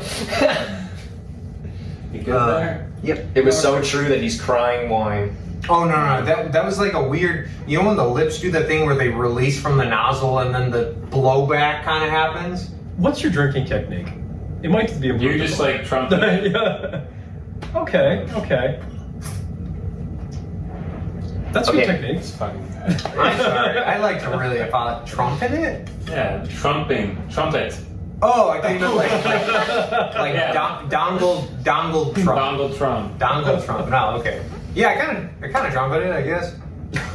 What I would do is It's more like a tuba mouthpiece, though. What you need to do to make it a lot cleaner is raise it like 2 feet above you and just pour. Yeah, it would make for good cinematography as well. Our viewers would enjoy that. Good luck with the aim. If you miss, all the I better. won't love appreciate that. every one of our viewers. The guys I'm at the not gonna Marriott. get- Guys in what? The guys at the Marriott. Shout out to the guys at Marriott who wouldn't give us a conference room Yeah, or fuck chairs. that guy. Oh, okay, hold up. No conference We're room. about to throw you on flame right now. No chairs. No chairs, no conference room. No politeness. All right, so this is like small Asian woman that's tremendous. She's so nice. I enjoy checking in every time we walk in the door. Hi, like okay, awesome. This is not her. This is not her. Okay, this guy's like 6.5 feet tall. He's got glasses and a. Yeah, he's tall. Yeah. I was like, hello. Oh shit. Fuck that guy. Yeah, he was an asshole. I said, man, I know you got conference rooms. Like, do you have any available that we can use to film our podcast? And he lied for like a minute. and a Yeah, he's like, there might be rooms, but the people to check them in and check them out like aren't here on weekends, and I know they're all in use right now. Wait, so are they in use or Are they open? Goodbye. Yeah. Yeah, goodbye. And then we called, well, let's just get chairs. Yeah. So these boys didn't have to sit on bed, even though They're gonna have some you're probably guys. moderately comfortable. I'm pretty right now? comfy. Yeah. Okay. Beds are great, but we were planning on shooting by the window. Doesn't matter.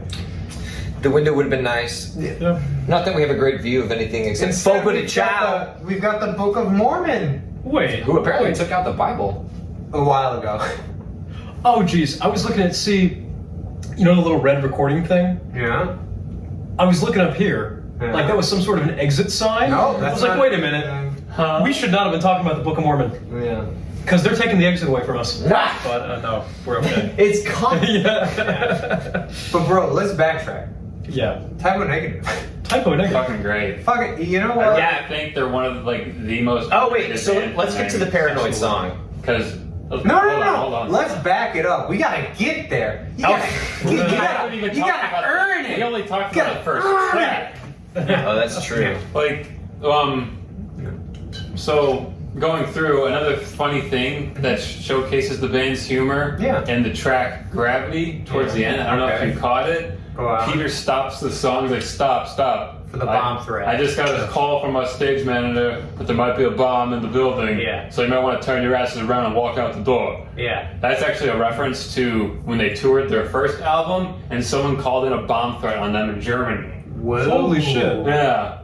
This is what I meant in the car when I said Tony's gonna have shit that I can't look up on Wikipedia. He's just gonna know. Yeah, we learned the bomb threat A was bomb fake, threat in Germany. but I didn't know it was real. So when we heard, oh, it was fake, all of us just, oh, boo. He just got shut Now up. it's cool. Yeah, Now it's an inside that's joke and we just cool. didn't know. It may be fake, but it's a reinterpretation. Yeah. Of something that happened live. Oh Yeah. my god. Yeah. Who was that band that had fireworks go off like in the whole fucking venue breakdown? Great White. Great White. Oh. Yeah. You two are in on something that we Same. have no idea about. So What are you- Great White was like a hair band in the 80s and they were famous. They were like They're big. budget Rammstein. Oh, okay. And they would do this in just like dive bars and stuff. And one day the banner behind the band caught on fire and lit the whole bar on fire. And unfortunately several people died. Oh, The whole This thing fire. went down. Yeah, Oh wow. yeah.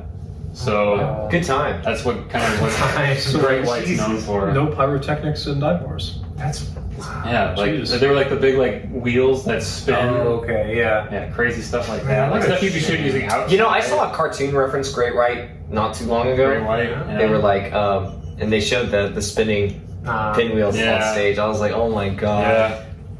Yeah. So A bomb threat. So, do you think it was just someone crazy, or they were like, I hate this band? I think that's Probably a hate part of band, it right? because Yeah. their first album cover was also again of Peter's butthole. Oh, jeez. They were both Really? Yes. And they went through with And it? the album was and the album was called Slow, Deep, and Hard. And and actually, a lot of the tracks on this record are like different versions of those songs and like alternate titles and stuff. Okay. And this is when the band got trapped in like the Roadrunner record contract. This one? Yes. I thought the next one was their first Roadrunner album. Maybe that's why. Yeah, that's this the is- first one. Yeah, This is why it's a little bit different. It's like Evil Dead 1 and Evil Dead 2. They kind of had to remake it a little bit. But yeah, so typo negative just trolling again. Here, I'll William for a second. Interessante. Interessante. Yeah. Wow, Yeah. Yeah. that's wild. Well, at least Roadrunner made them make great music, so we're good to go. Yep. But Wow. what were your favorite tracks from the album? Or any aspect in particular that you liked? So specifically, there. We all agree that Paranoid's the best track. Can I borrow We your can say phone it. for a moment? Everything but Pull up my text to you. the Iron Man reference. No, we're not going to talk about that yet. That's I'm the not only gonna- thing. I'll throw my input in. All right, That's, go ahead. that's all I had to say. I loved it. I actually liked it more than Paranoid because of the chorus.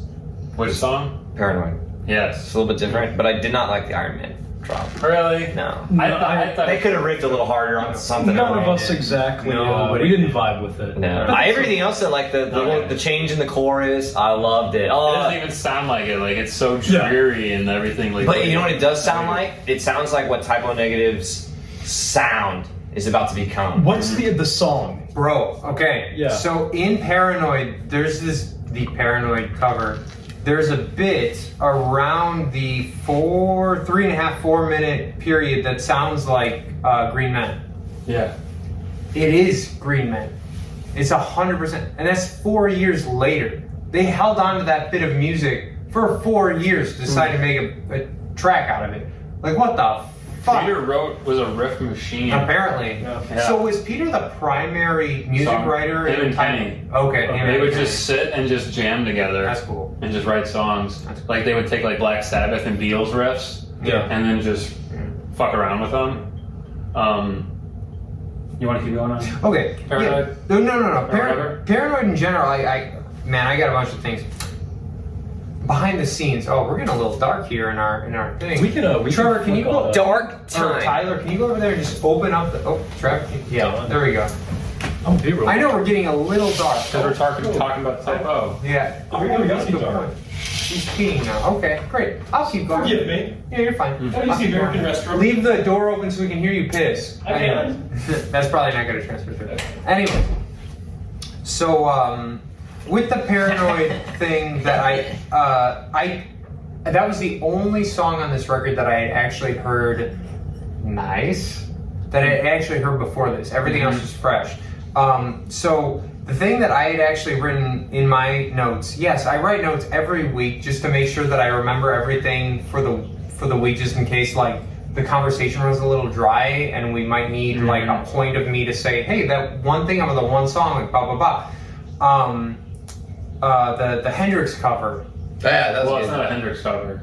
Was Hendrix the didn't write Beatles, Hey Joe. right? No. Beatles. Oh, who was I this have it guy? pulled up. Let me see. I always forget the name of it. Oh, okay. Billy Roberts. Billy Roberts. Yeah. And the original song was called Hey Joe. Hey Joe. Yeah, That's not a Hendrix song. that is No. Hendrix stuff. No, That's- Jimmy covered it. What did Hendrix? He covered Hey Joe by Billy Roberts. And then what is this one? Hey Pete. Pete, they always did these little changes to the covers that they did. So we have a band covering a cover song. No, they're covering a Billy Roberts song. No, they're covering a cover song. I'm telling you, the reason I say this, They there's heard the no Hendrix way in song. hell they heard Billy Roberts before they heard How do you it. know that? Do you know Billy Roberts? But these guys. Do you know Billy I Roberts? don't. But think about it. These guys Hey, grew up hey, in like, Tyler, the do you know 60s Billy and the Roberts? 70s. No. Their parents. Hey, might- Trevor, do you know Billy Roberts? Yeah, bro. He wrote. Shut the fuck up! Stop lying. He wrote "Hey Joe," right? Hey, Joe. All right. Entirely Maybe ready you're to lift you. maybe you're entirely right. Like they're a lot older than we are, and Yeah. their parents might have Billy Roberts records. Because I'm sitting on a fucking plane saying, "Wow, this is incredible." I thought that too originally until I learned Oh, that okay. Hey Joe was a cover by that Jimi So then, Hendrix. for the sake of argument, they were covering a cover song. I guess. Well, All right. Unless- Fact of the matter is, But- that song. In the liner notes on Wikipedia, Yeah.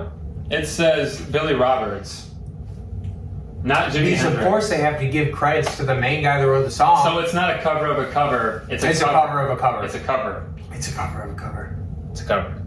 It's a cover of a cover. Anyways, you vote. Like you for, vote. Yeah. Like for. Okay.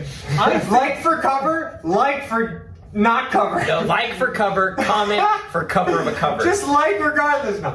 I don't think that Jimi Hendrix has any of the rights to the intellectual property of Hey Joe. No, he doesn't. So, legally speaking... Shut the fuck up, bro. Come on. I got a lawyer friend in Canada who isn't a lawyer. I'll message her. We'll see what she says. You don't have any friends in Canada. Look, Stop I got lying. like 4. You got Uncle.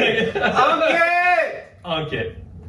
The only thing that's gonna make We're in Texas. the only person that's gonna know this is the writer. If we were to say, were you influenced by Hendrix Yeah, that's a good or point. Roberts? Did you look that up on your phone? Well, the Wikipedia Okay, did that's fine. cite Roberts, though. But it's Wikipedia. Anybody can write that. That's true. But not everyone would. You think anyone's going to try and mislead someone about the type O negative cover on Wikipedia? Yeah, Honestly, yeah. absolutely. If there were any band where their fans would try to like mislead Okay, people, fine. Yeah. But anyway, that song, It's that great. cover of the cover is single-handedly worth buying the entire the album. back and forth 1992. between Kenny and Peter, the dialogue they have. It's tremendous. Oh my god! It's And just really the good. riffs, they're just huge. Yeah. Do that again. Big honking roofs. I'll look to the camera. Huge. Dude, it's Huge riffs. really, really good. And it's one of those things that like even in the covers, as well as the originals, but definitely in the covers, you hear what will eventually become the type O negative. Mm-hmm. Because at this point, I wouldn't consider it the type O negative, I wouldn't either. right? No, it's definitely But it's- early. Yeah. But the reason why I picked this album is not because it's the best typo. I think it's their most fun album because of the fake live aspect and all that stuff. That's super fair. You're like it's like a lot of confusion. Like, is this a live recording? But it sounds really good. And Yeah. like, there's all this crazy noises going on and bomb threats and all this other Bomb threats? all this other What shit. is the time? Yeah, it's going, what the heck is happening here? But yeah. It is wild as shit. Mhm. It is wild as shit. It does a tremendous job at doing the thing. Like, again, in my notes thing, I like talking about like really trying to convince me how live this album actually sounded. That crash cymbal that carries on hard right as broken as shit. Yeah. Like it has no resonance, no, like it peaks and then it's done like that. Like, oh, who's gonna record with that? Well, the drummer of a band that's been touring for 3.5 weeks, and like I haven't been able to stop by Sam Ash. Like I'm just gonna keep using this symbol because fuck it, you know what I mean? Like, Yeah. it's very convincing, Mhm. very convincing. Like there was an audible, like in the car when we found it wasn't really real Yeah. live. It's If you told me it was real, I would believe that. 100%. 100%, no doubt. They didn't need to tell anybody. They Yeah. didn't need to tell a fucking person. They probably didn't. They're No. probably just laughing. Yeah, they probably didn't. It wasn't until Yeah, the producers, like 10 years 100%. later, like, oh yeah, that shit wasn't real. Yeah. It would be the producer to ruin that shit. Yeah. Actually, the "You Suck" is just us with the band around a microphone Yeah. and like 6 times Probably over. is. Yeah. But like, and that's one thing that I love about Typo is throughout their entire career they did a lot of covers, and they're all amazing. I played them. Well, again, on our way here, we did Feces as well as October Rust, and I'm like, yo, listen to this cover. Listen to this cover. It's Cinnamon Girl. is so good. And it is the best cover.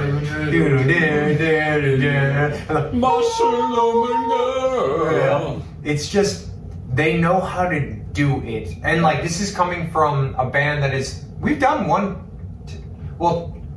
studio, one live cover. We got something in the way, and then we've got Mayhem.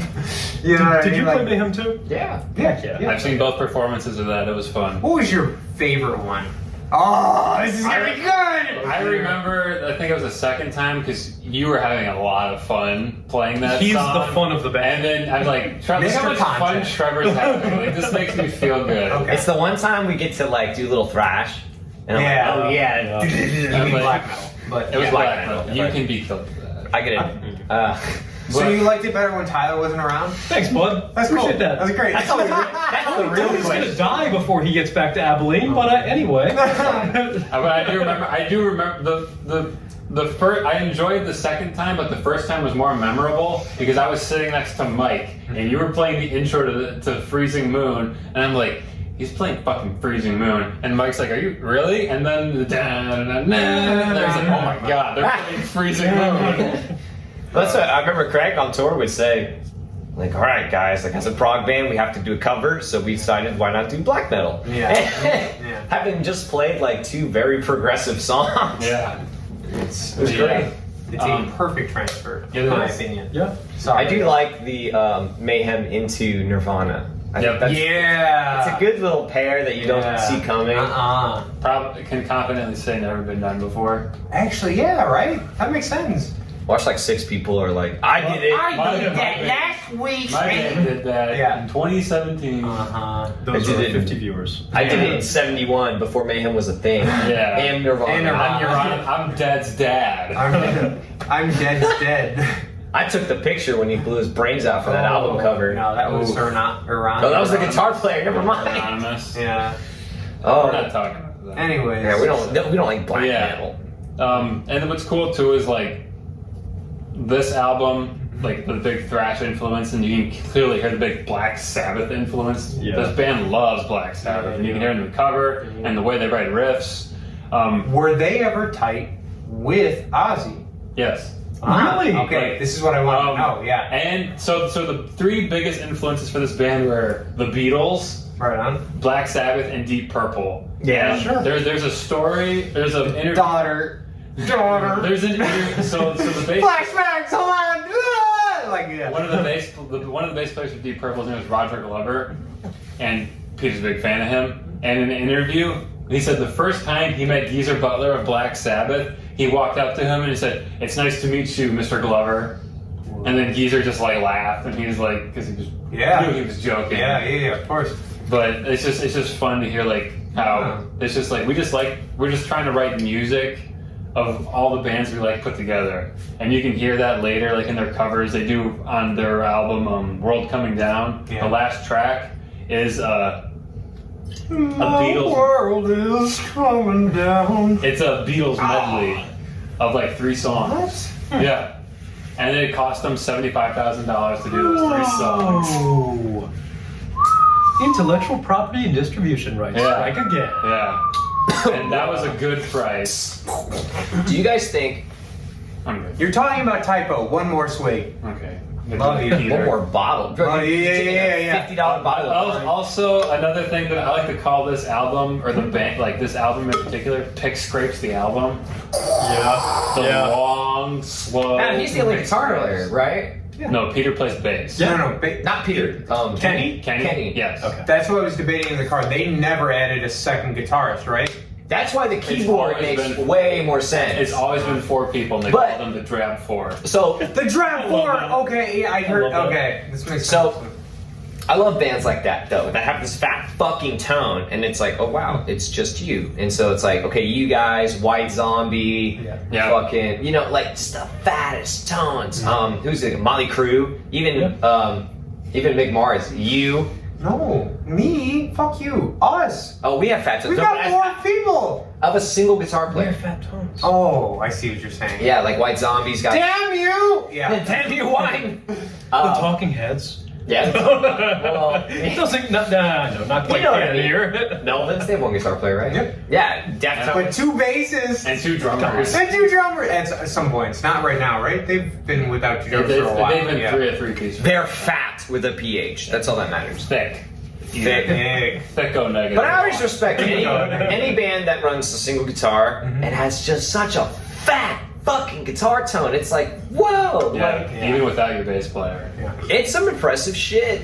I'm about it because it's like, wow, like your bassist must be like, yeah, I don't have the biggest dick here. Like, Jesus. Like, Peter yeah. did. Yeah. Peter did. Oh, yeah, probably. You want to talk to people about that one? You guys. I saw should- one uncensored image once, and I had So- nightmares for a week. So in between, I forget which albums, but like as a gag, Peter did a shoot for Playgirl, What? and he thought, "Oh, girls buy this magazine, not gay men." And he You thought wrong. He is fully viewed in these pictures, and he was a well endowed man. Well, And it's 6'8". Yeah, one would assume. yeah, and so that's also why Typo had such a big female audience. It definitely helped. You can't deny that. Yeah, it's pretty. This is a strange band. It is. See, Yeah. Very strange band. Thank for alcohol. It's a good thing they and wrote drugs. good No, I mean size. I mean. Oh, that's about right. Yeah. I saw again one picture. That's all you need, bro. It's Nightmares scarred. for a week. Yeah. Yeah, nightmares of Yeah. just his extremity chasing you. It's a Like, good thing they wrote good music, because if they sucked as a band, this would all just be like, It'd be like, hey guys, remember those guys that quit Stop. music to do porn? stop, Yeah. stop. Yeah. It would stop with the jokes, stop with this Playgirl shit. Yeah. But the music's good, so who cares? Yeah. Exactly. I feel like that's the answer for a lot of people doing stupid, crazy, wild shit. It's like, but my music's great. It's great. It's like, oh, Yeah. okay. You'll always have a soundtrack to your Halloween parties. You just throw Yeah. on any Typo record. Yeah. Yeah. That's a good point. It's a band that sounds like October. Yeah. You know, and it always works. It doesn't really, like, obviously, again, I'm not super duper into these first 2 records, to be 100% Neither honest. am I. Right, I still listen yeah. to music. But it's a tremendous conversation album. oh yeah. Way to go, Tony. Yeah, definitely. He knows Good who job. creates content. Good All job. right. I will say that I definitely liked You need a track listing? the later shit. Oh, that would help too. He was about to talk about October Rust. That I know for a Yeah. fact. Yeah. Okay, Pain was really good too. Pain was also tremendous. Yeah. I thought that October That's the Rust spooky intro song, right? was like Yeah. significantly a more well-rounded, more well-written album. But after having this conversation a little bit more, Kind of getting it. I see the beauty around this album, like Yeah. almost like the angst Yes. to it. Like Fun. Bro, that's exactly what it is. It's angst. It's the band. Yeah. It's so negative. you know, like by the Yes, time it's so- because by the time you get to like this, like Bloody Kisses, the next one, especially October Rust, there's so much just drugs. Like I hear so much drugs and despair. A lot of and, coke. Oh, Yeah. so the coke drugs. They were Interesting. big on coke. probably speedballs But too, Doesn't heroin. coke bring you up? Well, coke and alcohol. Doesn't necessarily mean that you play Peter- fast music. Peter would Not drink. fast. Peter would drink, But like 3 more bottles. energized, kind of. How do I say this? Like, It'll definitely keep you awake. Like the come down doesn't crash you. but like the depression isn't like. I think that was just them. You're still. That's just them. Yeah. Yeah, I think that's just them. Yeah. But you can hear like the Coke is also very expensive, correct? Well, when you're a rich band, Regardless, in general, it's a I guess it depends on the quality of the coke. I've never bought cocaine before. what? Yeah. you know, but what you hear in the music is this like it sounds like they have just like given up on humanity. Yeah. And it's like it's music. Yeah. This is music. Like who am I? Like I am a member of this band that plays music. I'm not a member of society. Yeah. You Yeah. know, like you hear like this bubble. This is what I love us, but I don't understand Yeah. everything. and that's when I say like an album that's you hear the drugs. Can you hit That's the usually what I mean. light over here? Just to light up. Sorry. Sorry. But that's usually what I'll hear is a lot of times. Yeah, you hear this 100%. lack of like connection with other people, Uh-huh. and I feel like that makes a big impact on 100%. a lot of the music. I hear that in Porcupine Tree too. I hear And Porcupine to your Tree. point, one of the shirts that type out, you probably know about this shirt. It's on the back. It's like 4 squares, and one of them's a gun, a bottle of pills, a razor blade, and a noose, and it says "Express yourself." I've never seen this shirt. Yeah. But knowing Typo, I'm surprised there's not a bottle of wine. You know what I mean? Yeah. What did you think? What was your favorite track, Tyler? I liked it. I don't know. As far as favorite, I'm going to say Paranoid like everyone else.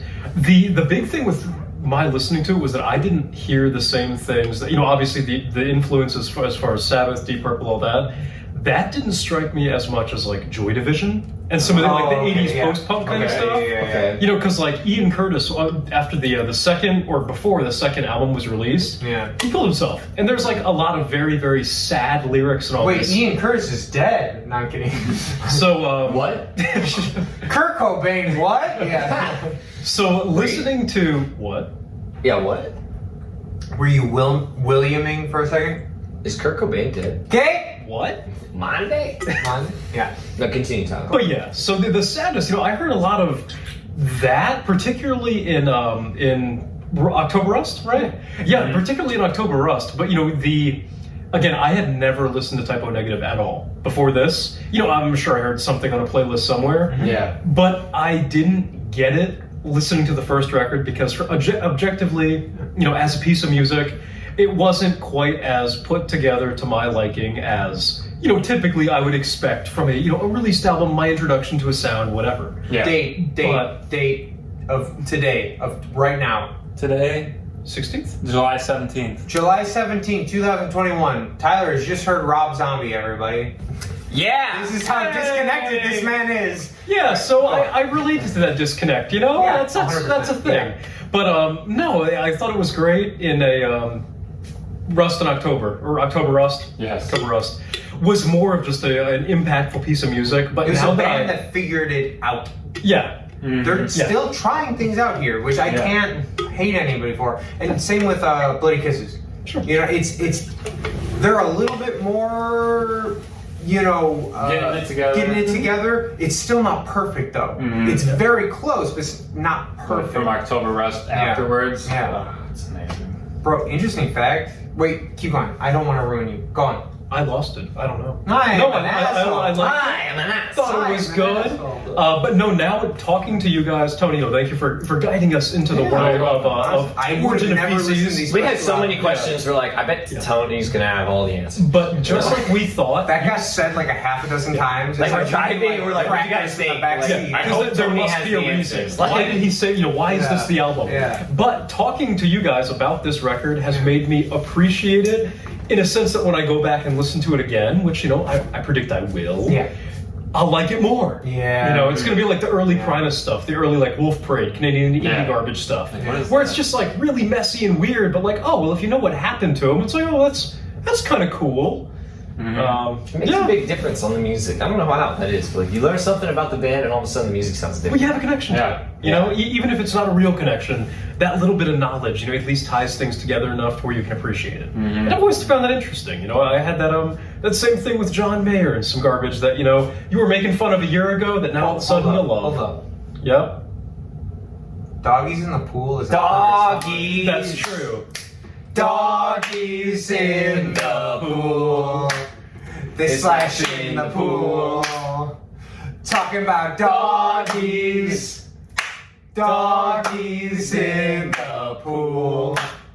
Last train home. Yeah, baby, there we go. And I love it. We did. And now you love it, Tony. Now you'll listen to John Mayer and know exactly what we're talking about. And never listen to that song the same ever again. Yep. Man. So It's great. my favorite track is actually not Paranoid. Okay. What is Off it? this album. It's Please don't Kill You Tonight. I'll take it. Reprise. Yeah. And one of the big You reasons. had to say, please don't say. I was you're going to fucking say, someone else. I know you're fucking someone else. No. Because I already told him how much I disliked that song in a text. Yeah. One of the big reasons I like that song is because the lyrics are so cheesy.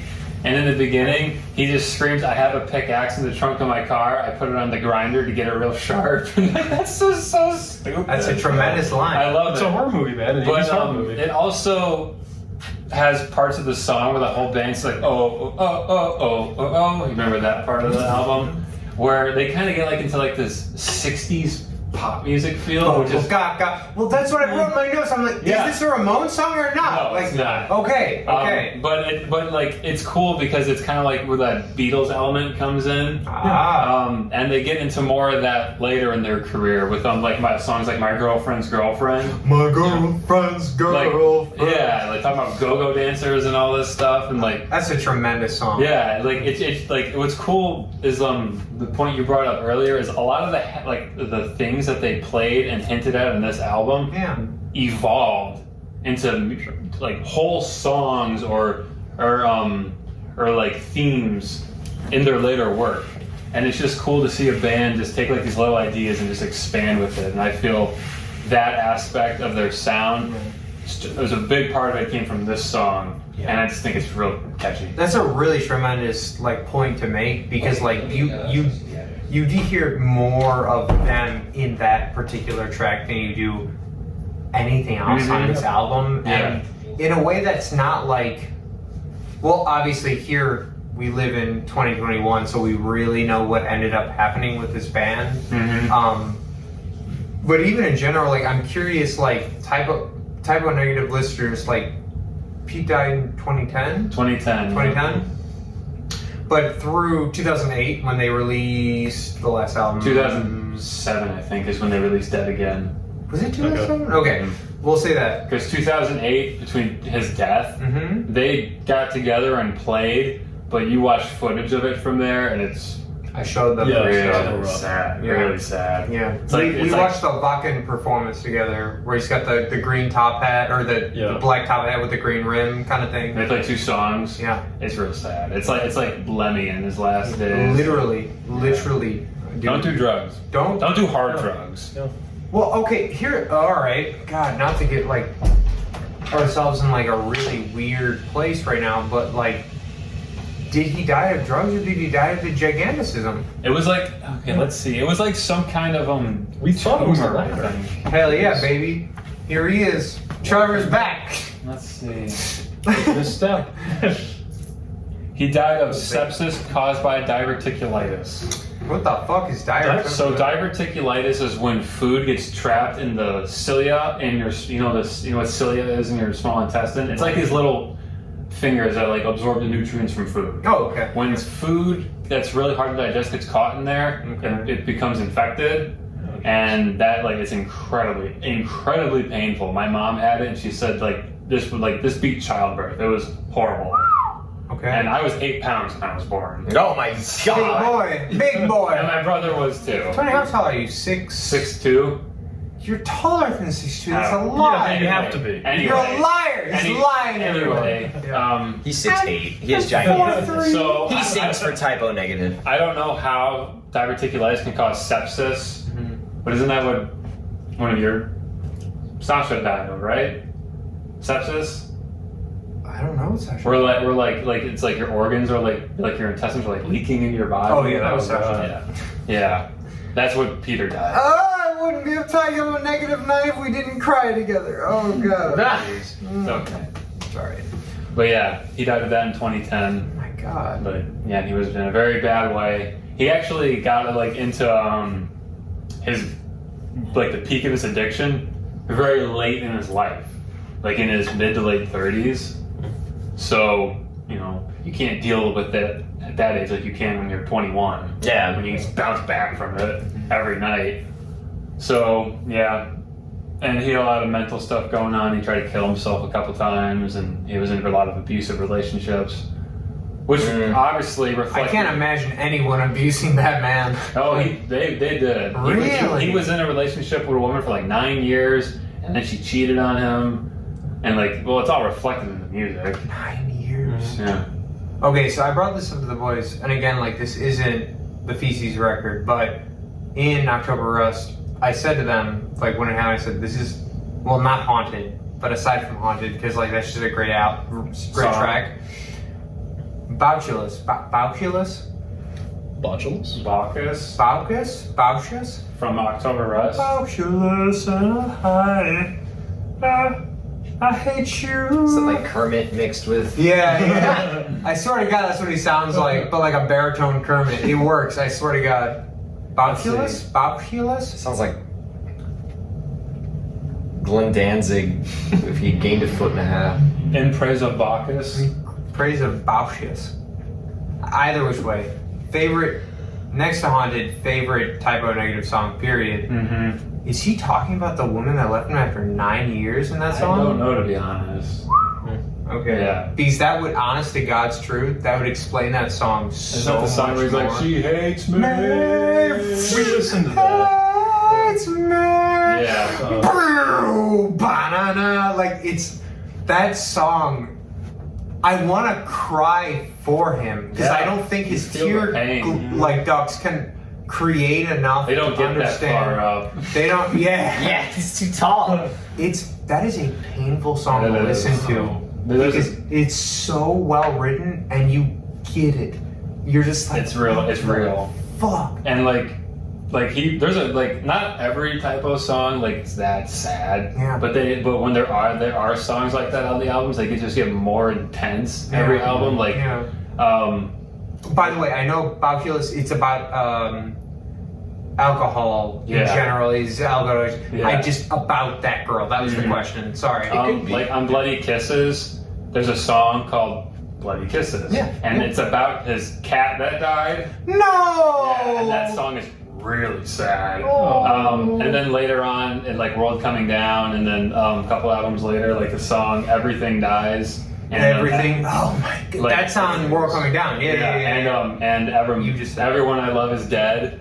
Like I think that's like when his dad died and a couple other family members died within like a couple months of each other. Bro, that's what I was telling you guys in the car. I'm like, this band only gets sadder as it goes on. Yeah, It doesn't yeah. go.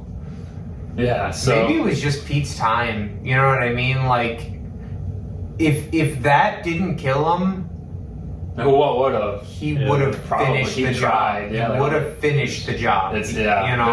a very emotional band, and you really have to be like, at least for me, like I can't be feeling sad and want to listen to Typo Negative because that just makes it worse. Yeah. I have to be like in a good mood, and then it brings me down a little. Brings me down to like, yeah, go to work. Reality. I'm like, I'm well, ready to get depressed as hell today. Yeah, like Let's like, do you're it. like, it's like when yeah, you leave from like, work in the okay. morning and you're like, I'm in a great mood. You know what? Work then is just- not that good. I need to feel a lot You just bring it- shitty. and then Work you're doesn't like- deserve this. Yeah. Yeah, It so brings you down to a real level. You're like, so that way, if I listen to Typo and then I go into work and someone's like, "Hey, what's up, Trevor?" I'm like, "What, Yeah. bitch?" yeah. I definitely made that mistake during 2020 multiple times. Listen Yeah, to and maybe- Typo. Oh my god, bro! I don't know what I was. 'Cause it's good music. Because it's Yeah. great. Yeah, music. You listen to it and you're like, this is so sad, but Yeah. then you hear like he sings that like that part of the verse and the band comes in and just hits it and you're like, ah, We're like, "Oh, there is a God." there it is. It's over when- in seconds. When Kenny and Pete just hit the chord at the same time, and it's just. Or like, but they also write like these incredibly beautiful moments in songs too, like in Christian Woman, Yeah. when it goes like to like the little like acoustic interlude, and he's singing real soft, and Kenny's playing that nice little melody, and then it goes dun, dun, dun, dun, dun, dun, dun, dun. And he's like, Jesus Christ looks like me. He's singing about like fucking a nun or whatever. I love it. They're great. Pronunciation. Typo Negative's great. Listen to all of their music. It's best for all of you if you just take the time to listen to everybody. It's best for you two to listen to all of it. I plan on it. You're Seriously, not, I you really won't like regret the it. music. So you need Typo Negative and Rob Zombie, But Typo Negative first. but Typo Negative But first. you know I like my 80s bullshit? Yeah. This definitely reminds Oh, me it- of that. it I fills have that hole. every Yeah. intention of Yeah. listening to Yeah. it. I would it's love to very hear about 80s. it. Yeah. Love to hear about it. It's unnecessarily wonderful in every regard after Bloody Kisses. It's edgy as shit before that point. And fun. And fun. Fun's a Fun. good way of putting it. It's fun. It is actually fun. It's one of those things is like, again, as a guy that only knows the series Typo Negative, I didn't like this album on first listen. Same here. Okay, Like, okay, like, cool, like, cool. like Slow, Deep, and Hard, and this Yeah. I'm like, It's okay. I mean, like compared to like you get it. You kind of you get it. yeah. You're like, oh, this is like this. Like, I'm having fun when I listen especially to this. understanding carnivore. Yeah, And there's like, definitely worse out there. Oh, by yeah. far. Yeah. You know what By I mean? far. Like, Have you ever listened to the Miss Cloud Chocolate Endeavor? Oh my God. Ah. Did you just say that name and you're fired? Yeah, Sorry. Bye. Yeah. Bye. Bro. What's cool, I think what makes those two first records fun Yeah. is because the Buttholes. One, Anyways, go on. one of the reasons why Carnivore I can do broke that. up is because the members got bored. They got bored? Because it was just a three-piece, and they were just writing like thrash metal with like one theme, like we're thermonuclear warriors in a wasteland, and that was Oh. it. And then they're like, this is boring. Huh. So then That is pretty boring. I feel that guy. and then Pete hooked up with the members of Typo, and was like, oh, I got a new guitar player and an incredible keyboard player. Yeah. Let's just write whatever we want.